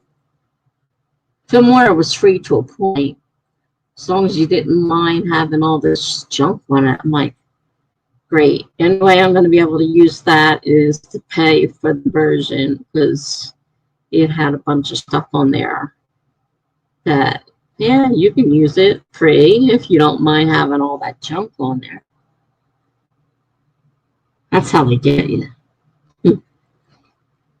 They let you think all the way up until the end. You got this really pretty video, and then you go to look at it, and it's like, it's got lines all over it. And then they tell you, yeah, well, just pay for it. It'll go away. So, yeah. Like, I have a lot of, I don't even have enough time to do what I want to do. I don't know why I think I'm going to start editing, too. Transferring to another computer is a great question. I'm building myself a beefier computer, and I'm really hoping I can transfer all this nice software onto it. Yeah, it's really hard to tell because some of them will give you a key and then you can just put it on, download the version and put it on there. And others make you pay again. They don't give you a key. So it's like, I'm not really sure how all this is going to work. I also have Scrivener. And I know the last time I had to download Scrivener because they changed something and it said, here, you got to download Scrivener. I had a heck of a time finding the key for that so I could, use it. And now I switched computers. And if I want to use it, I'm going to have to find the key again so I can do it. So that's the only bad thing about transferring to another computer. Sometimes it's not that easy to transfer all your programs. Heather says, I've heard Memoir is easy, but I just use iMovie on my phone. I could also use my kid's iPad when we get it. And I also have a newer laptop now, which has a decent camera on it. I might use it. iMovie on my phone.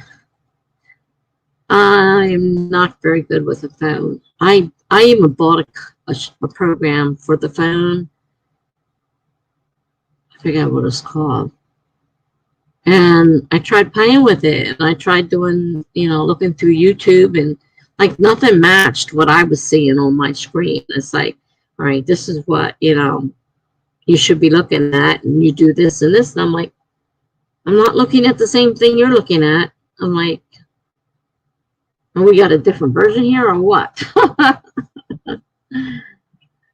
So I'm no good with phones. I'm not a great smartphone user, let's put it that way. So I have trouble with that. I know iMovie is supposed to be one of the best ones around, but the only place I have it, of course, is my phone. I don't have a Mac computer, so the only place I can use that is on my phone. And I tried editing on the phone, and it just was just too complicated.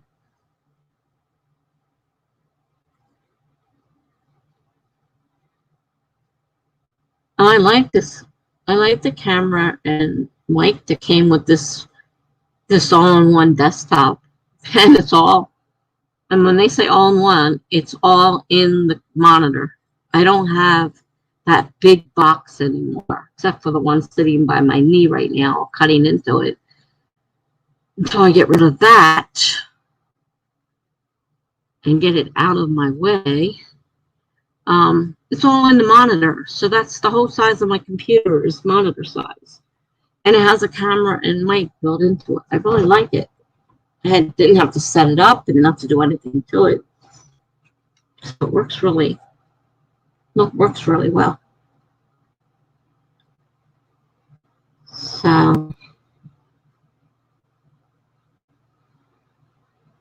all right, Heather, looks like you're getting ready to get to bed.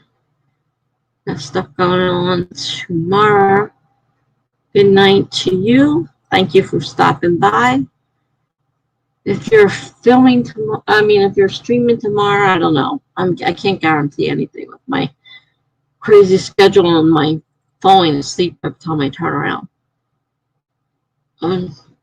Try to keep an eye out. Had a banana earlier, and it's kind of sitting awkwardly in there. But good night.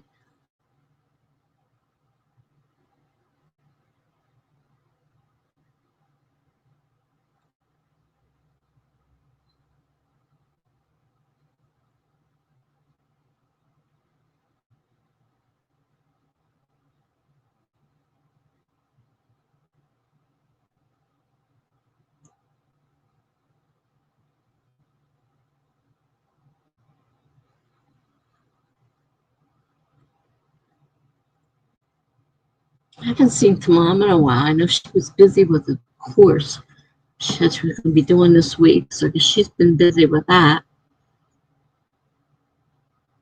Jen pops in now and then. She used to be here all the time. This is a bad night anyhow. Thursdays are bad nights.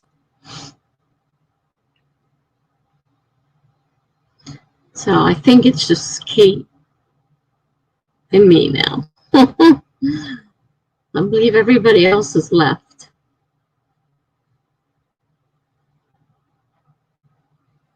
So I don't know. Did you want to sprint again?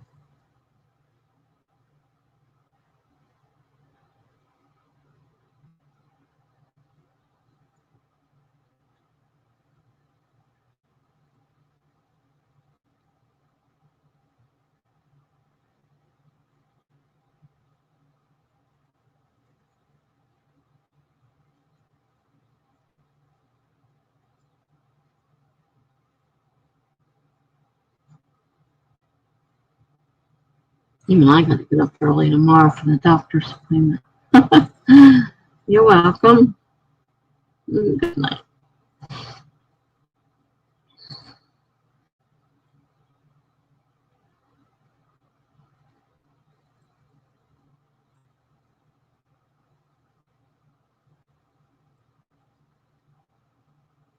Hopefully I won't miss that doctor's appointment. Gosh, not doing so good with the phone calls lately.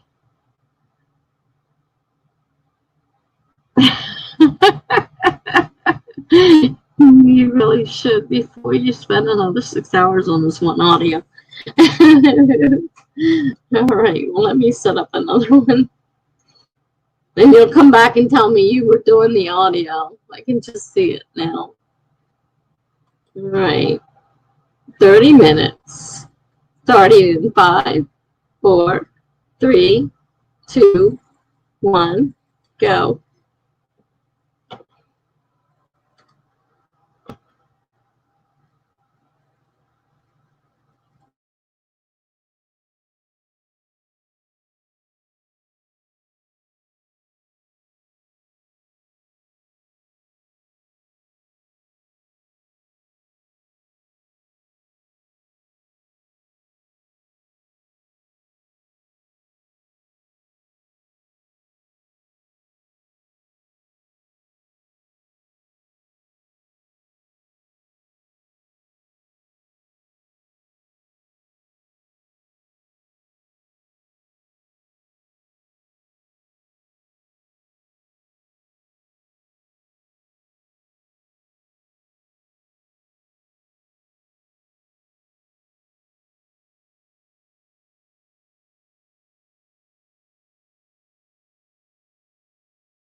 Wow.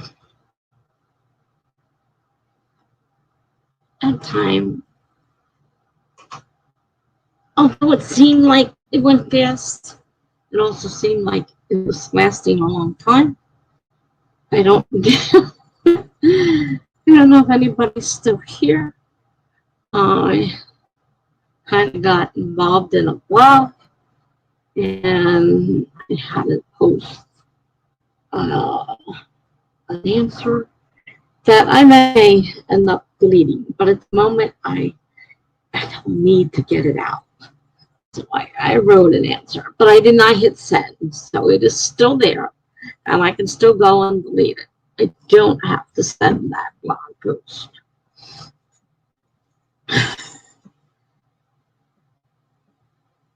Anybody? Did you get anything done? Anybody still here? Am I all alone?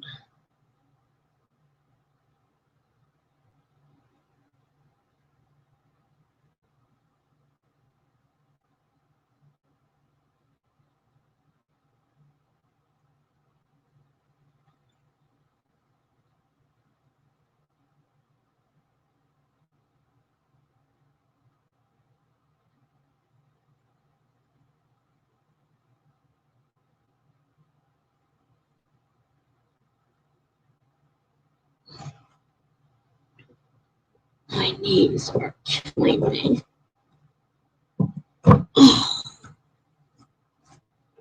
Put some pain cream on them. Not that it does a whole heck of a lot.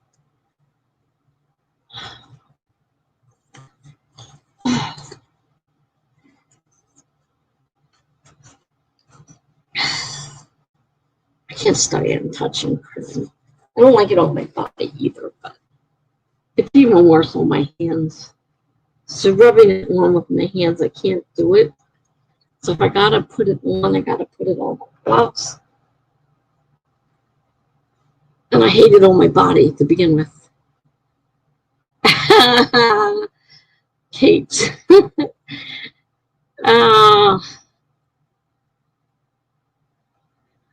No. You wrote one sentence, but you did make a full audio workup of the trailer for your other work in progress. Now you haven't even started writing yet. Uh-oh. Yeah. Looks like you need to stop. Oh, heavens, girl. Really,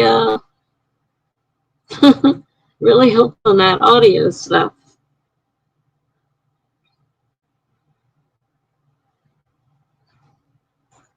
I haven't done anything like that, making audio trailers or anything.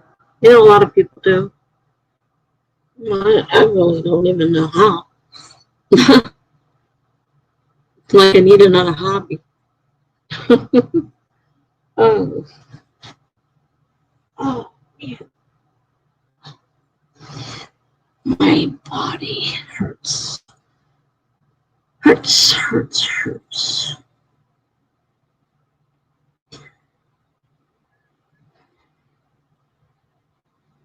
Doctor wants me to take less of my pain medicine, and it's really hurting.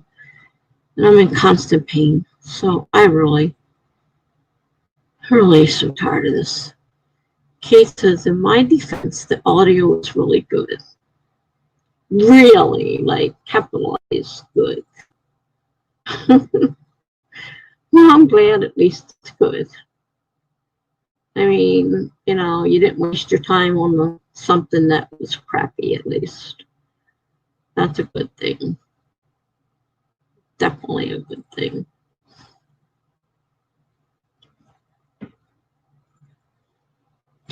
My stomach is upset at the moment. I have colitis, and it's not going away. It's been over 6 weeks now, and I'm still in pain. I can't have lactose. I can't have much with fiber in it. And stomach aches, the stomach issues. I'm so tired of it. I have to have a colonoscopy on February 1st to see if this is going to be my life, the rest of my life, or if it is just an infection. But if it's infection, why, after 6 months, do I still have it? Which makes me more worried that it's autoimmune. And if it's autoimmune, like Crohn's or ulcerative colitis, then I'm going to be like this the rest of my life. And it sucks. I can't eat things. I can't eat a lot of stuff without severe stomach upset. Some things I can't have at all. Things I love that I can't have at all. And, you know, it's just like, it sucks. Okay. Kay says, it's a mess. Ever since I started the first trailer, it's like I must make more. It's probably some combo of the organization, detail, and creativity. I swear it's addicting. Well, having never done it, I can't tell you whether it's any of those things. I've never had a desire to do it. But, yeah, my body is rude. That's a good way to put it. Rude. Oh, I'm so tired of it. I really am so tired of it. And I'm literally tired. I mean, I slept all day, practically slept all day, solidly. And I have to go try on masks to see if they can find something that fits. Because I'm supposed to be using this machine and it's supposed to make it so that I am awake. But, you know, that 6 to 8 hours is all I need to sleep, and then I'll be refreshed, and it doesn't work that way. And I'm in bed forever, and then I get up and I sit down and I fall asleep. And it's like ridiculous. I'm afraid to drive because I fall asleep. You know, sometimes this case of I never intended to start these video edits either. It just kind of happened this month. Not even sure how. I just had thoughts and they had to come alive somehow.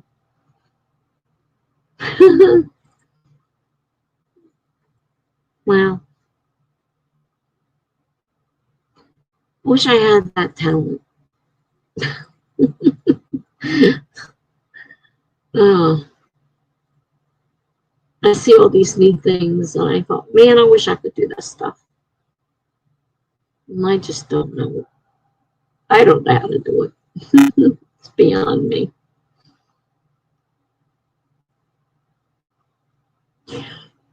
Oh, excuse me.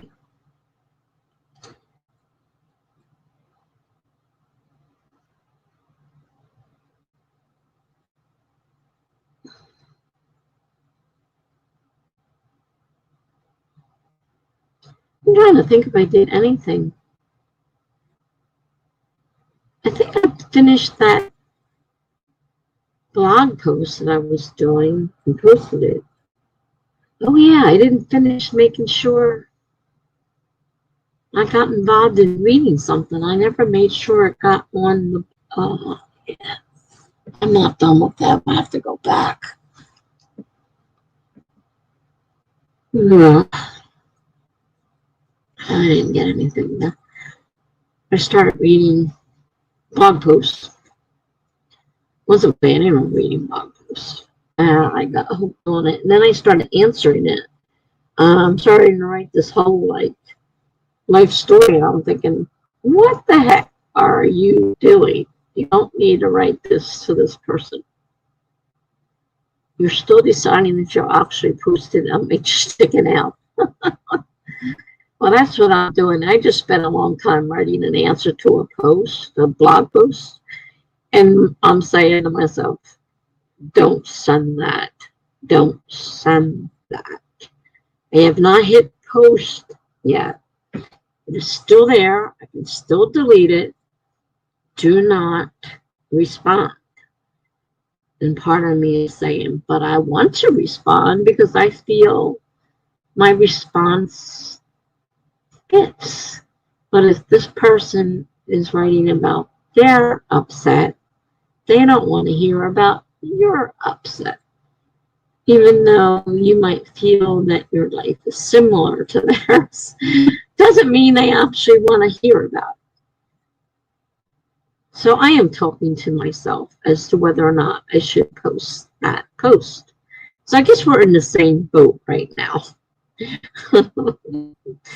Do I post that answer? Or do I just delete it? Pretend I did not read that. Just pretend I did not read it. Do not hit respond, because that person doesn't need to hear about my problems. They have their own problems, which are actually worse than my problems. So why should they have to listen to my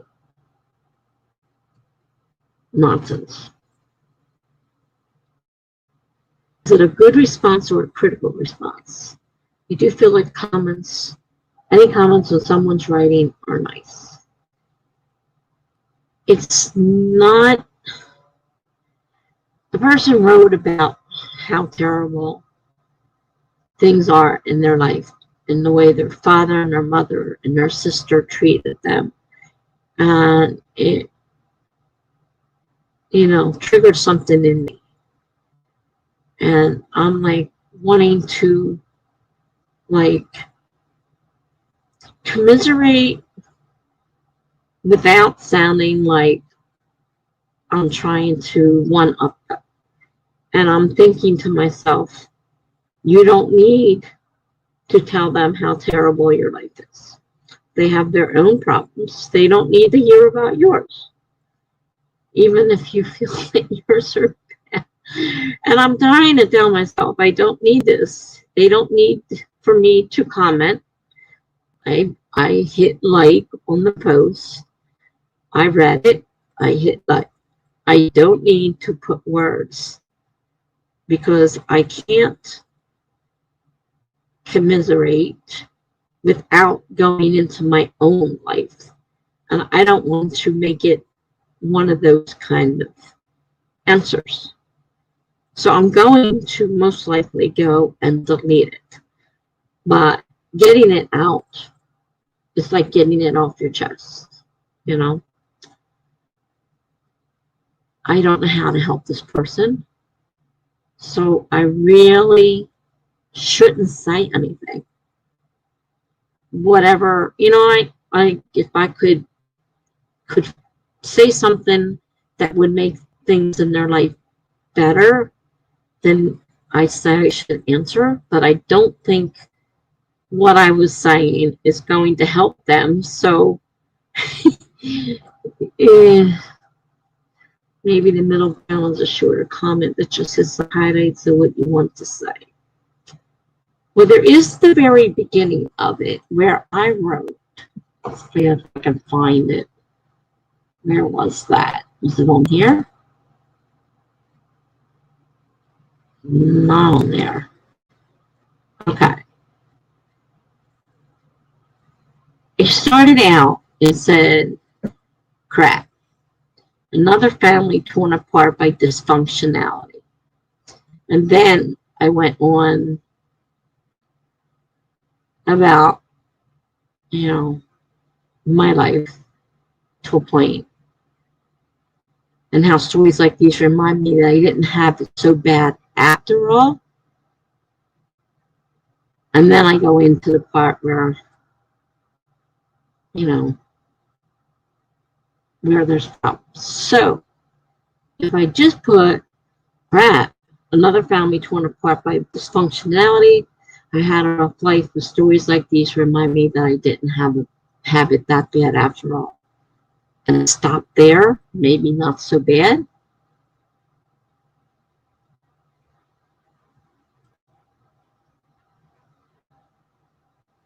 Even just hearing someone else knows what something is like can be a good thing, like helping you both not feel alone in it.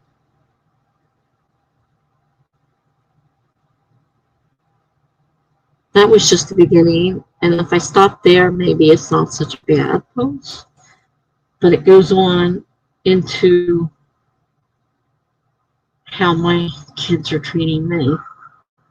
And I kind of understand what he sort of went through in his life.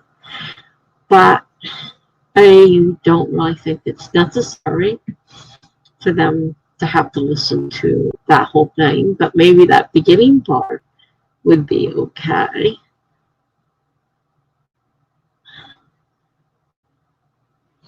Or maybe cut the crap out of there and make it a little bit more civilized.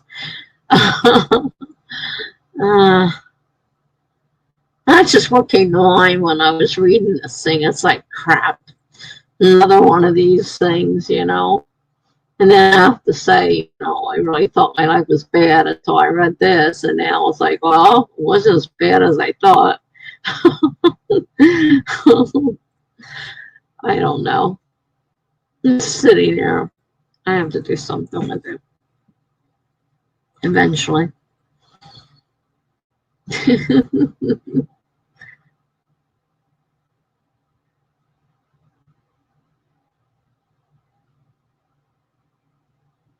I think I missed something. You were right, in my shoes for years. I've been watching other people's edits for a decade. I only just now started to try and do my own. Okay, I didn't see that part earlier. Yeah, I see all these people doing them. I don't understand how to do it myself. And I want to have videos that are neat and have, you know, nice things to them, and instead of what I do. I'm not exactly photogenic anyhow, so it's hard for me to do videos and to come off, you know, like I don't have a different persona. Like if you've ever seen Charlie Dorset's videos, they have a voice, and it's the kind like can do radio and TV, that special voice you need to be a, you know, what's the word I want? You know, do the overview of the voices, the sounds, you know, it's a whole different thing than just talking. It's like a certain kind of voice that's needed, and they have this talent, and they can use that talent to make their videos so much nicer. Me, I just sound like me talking, and I'm like, oh, I hate what I sound like. I don't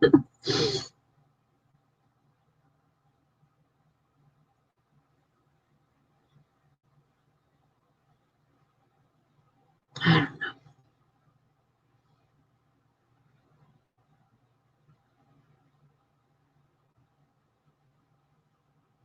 I have a bunch of blogs that I didn't get to, blog posts I didn't get to.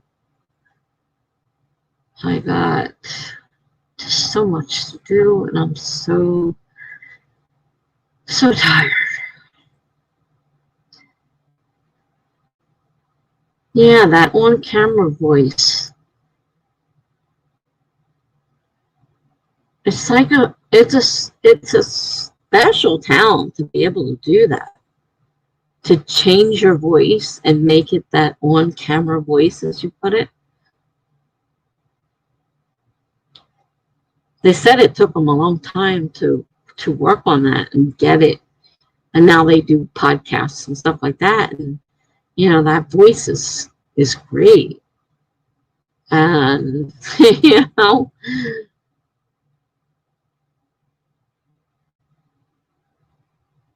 because like sometimes during the stream, somebody will post a bit of their work, and they're, well, that's the problem. I'm always tired because of the sleep apnea, and that's not necessarily sleep that I'm getting. I'm just not functioning. I'm not functioning. And I need to get this fixed because I can't function. It's very hard to function. when you can't, when you feel so tired that you fall asleep as soon as you sit down, and you've slept for 20 hours. I mean, really now, come on. You know, like, it's ridiculous. So I don't know. At this point, I don't know. It doesn't seem to matter what time I get up or go to sleep. I'm just always tired. And the mask that I got for the BiPAP is just not working. And I'm super tired. I called the doctor, said, this is not working. I can't do this. I mean, I sit down and I just fall asleep. I mean, my aid's busy vacuuming and I'm sleeping because I can't stay awake. It's terrible. It really is terrible. Oh, I think it's worse now that I'm using the machine than when I wasn't using the machine. I thought it was bad before. But now that I'm using the machine, it's supposed to make it better. It's making things worse.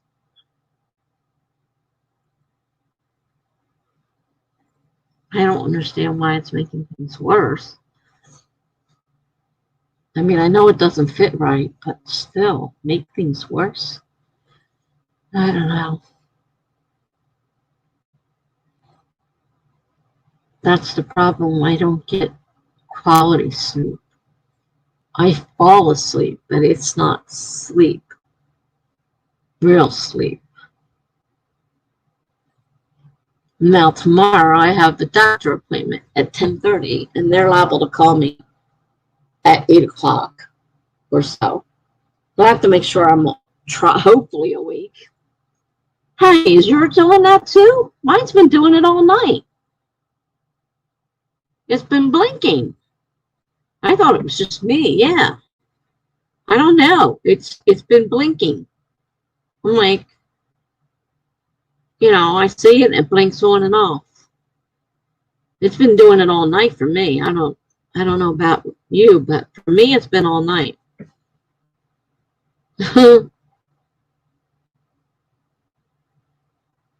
Yeah, so I'm getting sleep but not real rest. I'm just totally exhausted.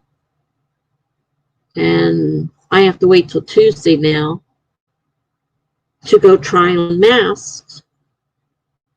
And no guarantee that they're going to find something that's going to be any better. This could take weeks before finding something that works, because the whole idea is that by not getting this sleep, it's putting pressure on my heart and my brain. You know, I'm not getting enough oxygen and it's shutting down my different body functions, and I need to get to sleep. Well, I'm trying. I can't help. I can't help it if it's not working. No, the page just went unresponsive for no apparent reason.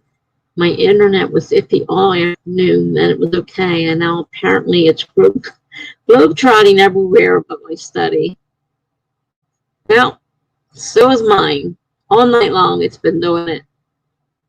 I'm like, it just blinked again. You know, it's like ridiculous.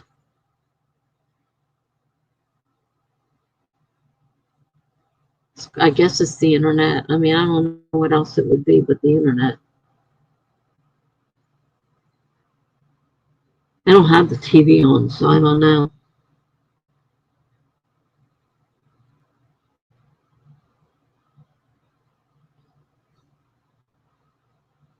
I've been having problems with the computer itself going unresponsive, like, you know, with Word and stuff like that, which it did all the time with the old computer. And I figured with the new one and all this, you know, I got plenty of memory now, that shouldn't be an issue, and it's still non-responsive. I don't understand why. But if the internet, I guess, is going in and out, it's going to be non-responsive. It's not going to have anything to do with the computer. Stupid internet.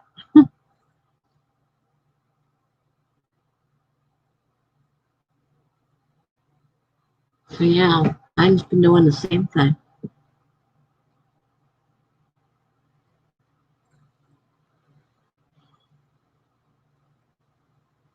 I don't know. Do you want to do another sprint?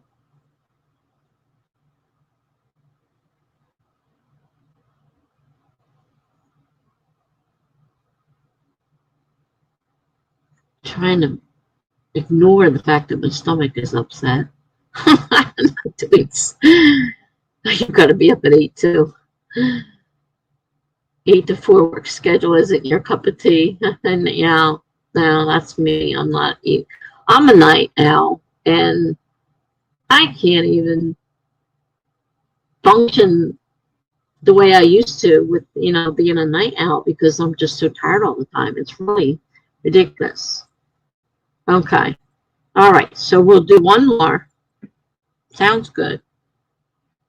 Is 30 minutes okay? I mean, that's what I've been doing all along. Or do you want to shorten it?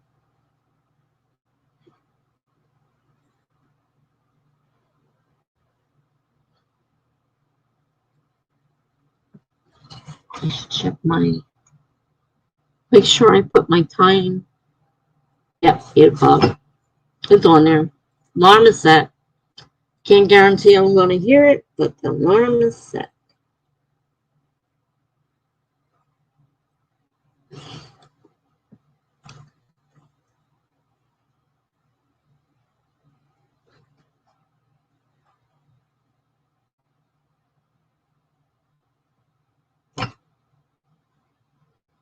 No, 30 is fine. That's already set up. I don't want to change it. All right. So we're going to start in 5, 4, 3, 2, 1, go.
Okay. Well, I ended up screwing around on my phone trying to update apps that are out of whatever. They're not working, and it gives you a number to call, but of course, it's the middle of the night, so nobody's answering those numbers. And which makes me annoyed because this is when I'm usually doing things in the middle of the night. So I prefer 24-hour calls, centers, and stuff like that, so I can take care of these things when I'm awake, which means, I have to worry about doing them when I'm not normally awake.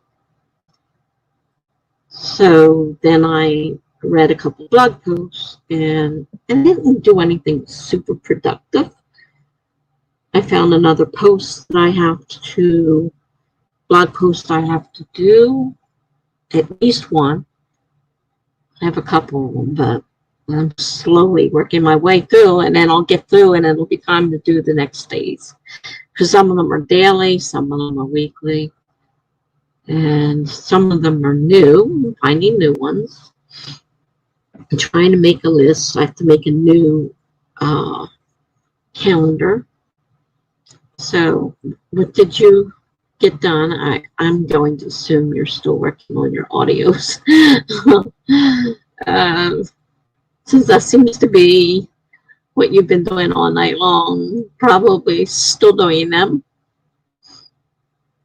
But I could be wrong. Maybe you decided to write something. I should wait for you to answer. It was productive in parts. I found several phone numbers that I have to call during the day to fix, apps that aren't working. Yeah, I went to a bunch of email. And what was that noise? Don't tell me it's time to change my insulin pump again. Almost. Let's see how much insulin I have left in here. Definitely tomorrow morning I'm going to have to change that. What was we doing today?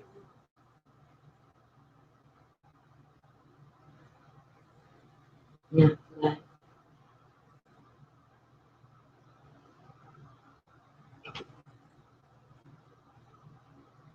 I have a little bit more in here than I normally did. Cases. Oh my Lord. I want to be working those audios, but if I get going again, I'll be up literally all night. I was so buried in these last week. I averaged 7-ish hours of sleep in 3 days. Wow. That sounds like me. I get hyper focused on something and I can't stop. And I just keep going and going. It's like, you really should go to bed. I used to do that with reading. I'd be up all night reading. Then it got like that with writing. And right now I'm trying to do too many things at once. If I could get my life organized, I might not spend as much time, wasting as much time as I have been. So I should not do that again. Probably not. But as we all know, it's very easy to fall back into those habits. So, yeah, I know how difficult that could be because I tend to do it myself. This thing with the the hyper focusing now on something like that, it's rough. You get so focused and you just can't seem to stop. And it's like looking at the clock. I know I should go to bed. Like tomorrow, I know that phone call is going to come to that doctor appointment. And, oh, wait a minute. Not only the doctor appointment, tomorrow's Friday. I have to pick up my car. So it's not like I get to sleep all day. I have to go pick up my car. Dummy. Do I have that on my list to pick up car?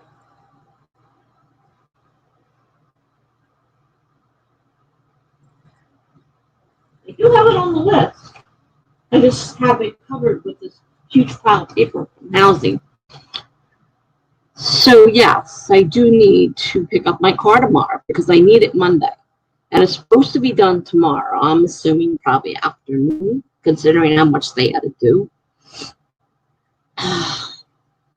So, case as it really is, every time I try to correct to a normal schedule, all it takes is one weekend and I'm back to my 100% nocturnal habits. Well, I can understand that because that is me to a T. And I'm a nocturnal animal. I can't help that. I always have been. My mother, she was so annoyed. She says, you know, I hope when you get to be older, you have a baby that does this to you. And I'm like, you know what? I'm not going to care because I'd rather sleep all day. So if the baby wants to sleep all day too, yay. I could get one like that. And it worked. And the other two were fine to put on that schedule until they went to school. And then, of course, we all had to switch to regular schedules. But till they went to school and I didn't have to worry about it, they all were on my schedule. Yeah, cars are helpful. And I do need that for Monday. So I definitely have to go pick that up tomorrow. I already spoke to my grandson. I have to let him know what time to come pick me up to go get the car. So it's just a matter of finding out what time. So, yeah, I got to remember tomorrow. I didn't realize how fast that time came. Because it seemed like they just called me. And they didn't just call me. They dropped it off Tuesday. They called me Wednesday. And now it's time to pick it up tomorrow. Hopefully. That's if nothing went wrong. And if something went wrong, then I don't know what I'm going to do on Monday. I might be calling my grandson again and saying, look, is there any way you're going to be handy to take me? Because I have to get blood work done and I have to make a trip up to my doctor's to have my monitors read. So it's going to be a awkward day. And obviously, since I can sleep anytime I sit down, it doesn't really matter. Same here. Even as a baby, I wouldn't sleep through the night for anything. Whenever my parents woke me up at like 6 or 7 a.m., I was monstrous. But let me stay up till 6 a.m. and then do stuff. Oh, yeah. I gotcha. Sounds like you were like me. My mother was so aggravated. And I was the oldest, so I was the first child. And she was presented with this child that, you know, would not sleep. So I was also on anxiety medicine as a baby. It was in my bottles because I couldn't keep bottles down, and they put me on anxiety medicine even as a baby. And right now my anxiety is way out of control. Even with the medications I'm on, it's way out of control with this pandemic and everything. I'm not handling that well. And I really wish I had my therapy. I miss my therapy so much. So I don't know what I'm going to do about that. I could go to the doctors and get, through my insurance, but then I would lose my psychiatrist, and I pay her out of pocket because I like her. And she's the only person who seems to really care about me as a person, not as some number. And someone who's going to pay them X amount of dollars, she really cares about me. And she does what she can to make my life so much easier. So I don't want to lose that. But I can't afford to pay for therapy out of pocket as well. I mean, my old therapist went out on her own. So I've been without therapy for a year now. Over a year. It was last November.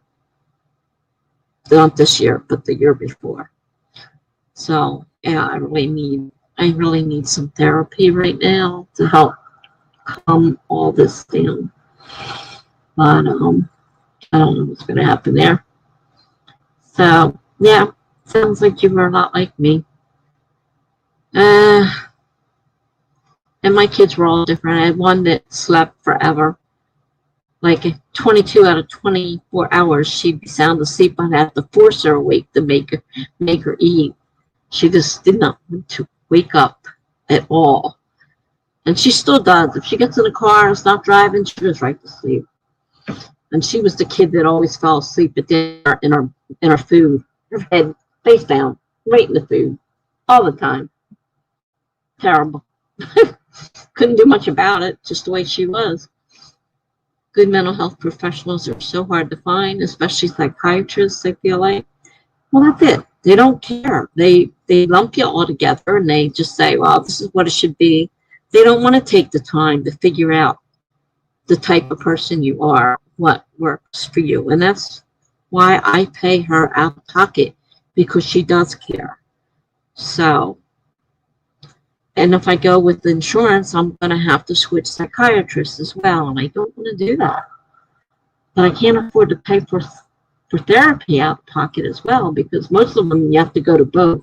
Like, you can't just go in and say, oh, I just want to use your therapist. No, you have to see their psychiatrist as well on it. That's what I found so far anyhow. And I know she's, I have her number, but she's practicing on her own, but I can't afford her hourly fee.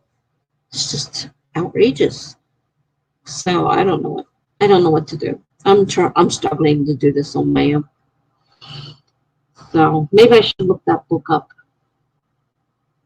DBT, not CBT, but DBT, and try working it myself. I got the book. Maybe I should try doing it. I don't know. Anyhow, I gather you need to go to sleep or try.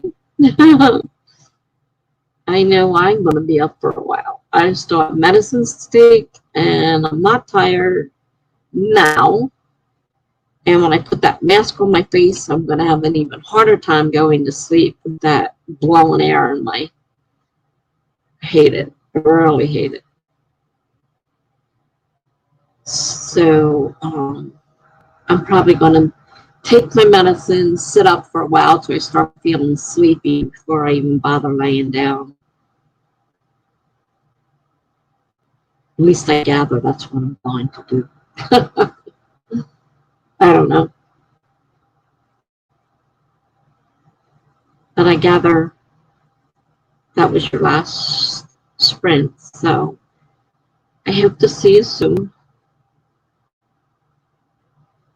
I have one tomorrow night at 8 scheduled. Probably going to end up doing some on the weekend. I may switch Thursday to a weekend day, because Thursdays are hard with another. There's I don't know if you know them, Laura Wrights and Kevin the Writer, their brother and sister. They have a huge group, and they're the same time as me, and so I only get a few people, coming by. Most of them are going to theirs. So I don't know. I picked a really bad time with that one. Bad one to be opposite. Or keep the Thursday also and just add a weekend. I don't know. I got a lot of writing to do. I got a lot of things to do, and I like doing them with other people. So for me, they work. Yeah, you should. You should try to sleep too. So I just opened a Memoir. Oh no! Oops! You opened Memoir again. So, uh-oh. I hope you get a bit of sleep and the mask cooperates. It hasn't cooperated yet. It's been over a week and a half. It was a week this past Monday. So yeah, week and a half or so. Hasn't cooperated yet, so I'm not gonna hold my breath. You better close that phone more, young lady. You're gonna be up all night doing the same thing. But hopefully I'll see you soon. I might as well sign out of here, because I don't think anybody else is going to be coming along at this point. And I'll just work on whatever I feel like working on and not worrying about the timer. So have a good night. Hope to see you soon. Thanks for stopping by.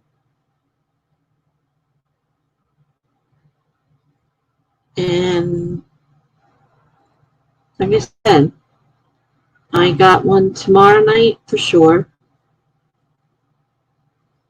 at 8 o'clock. So if you want to stop by. So, oh, you're welcome for the sprint in the chats. Yep.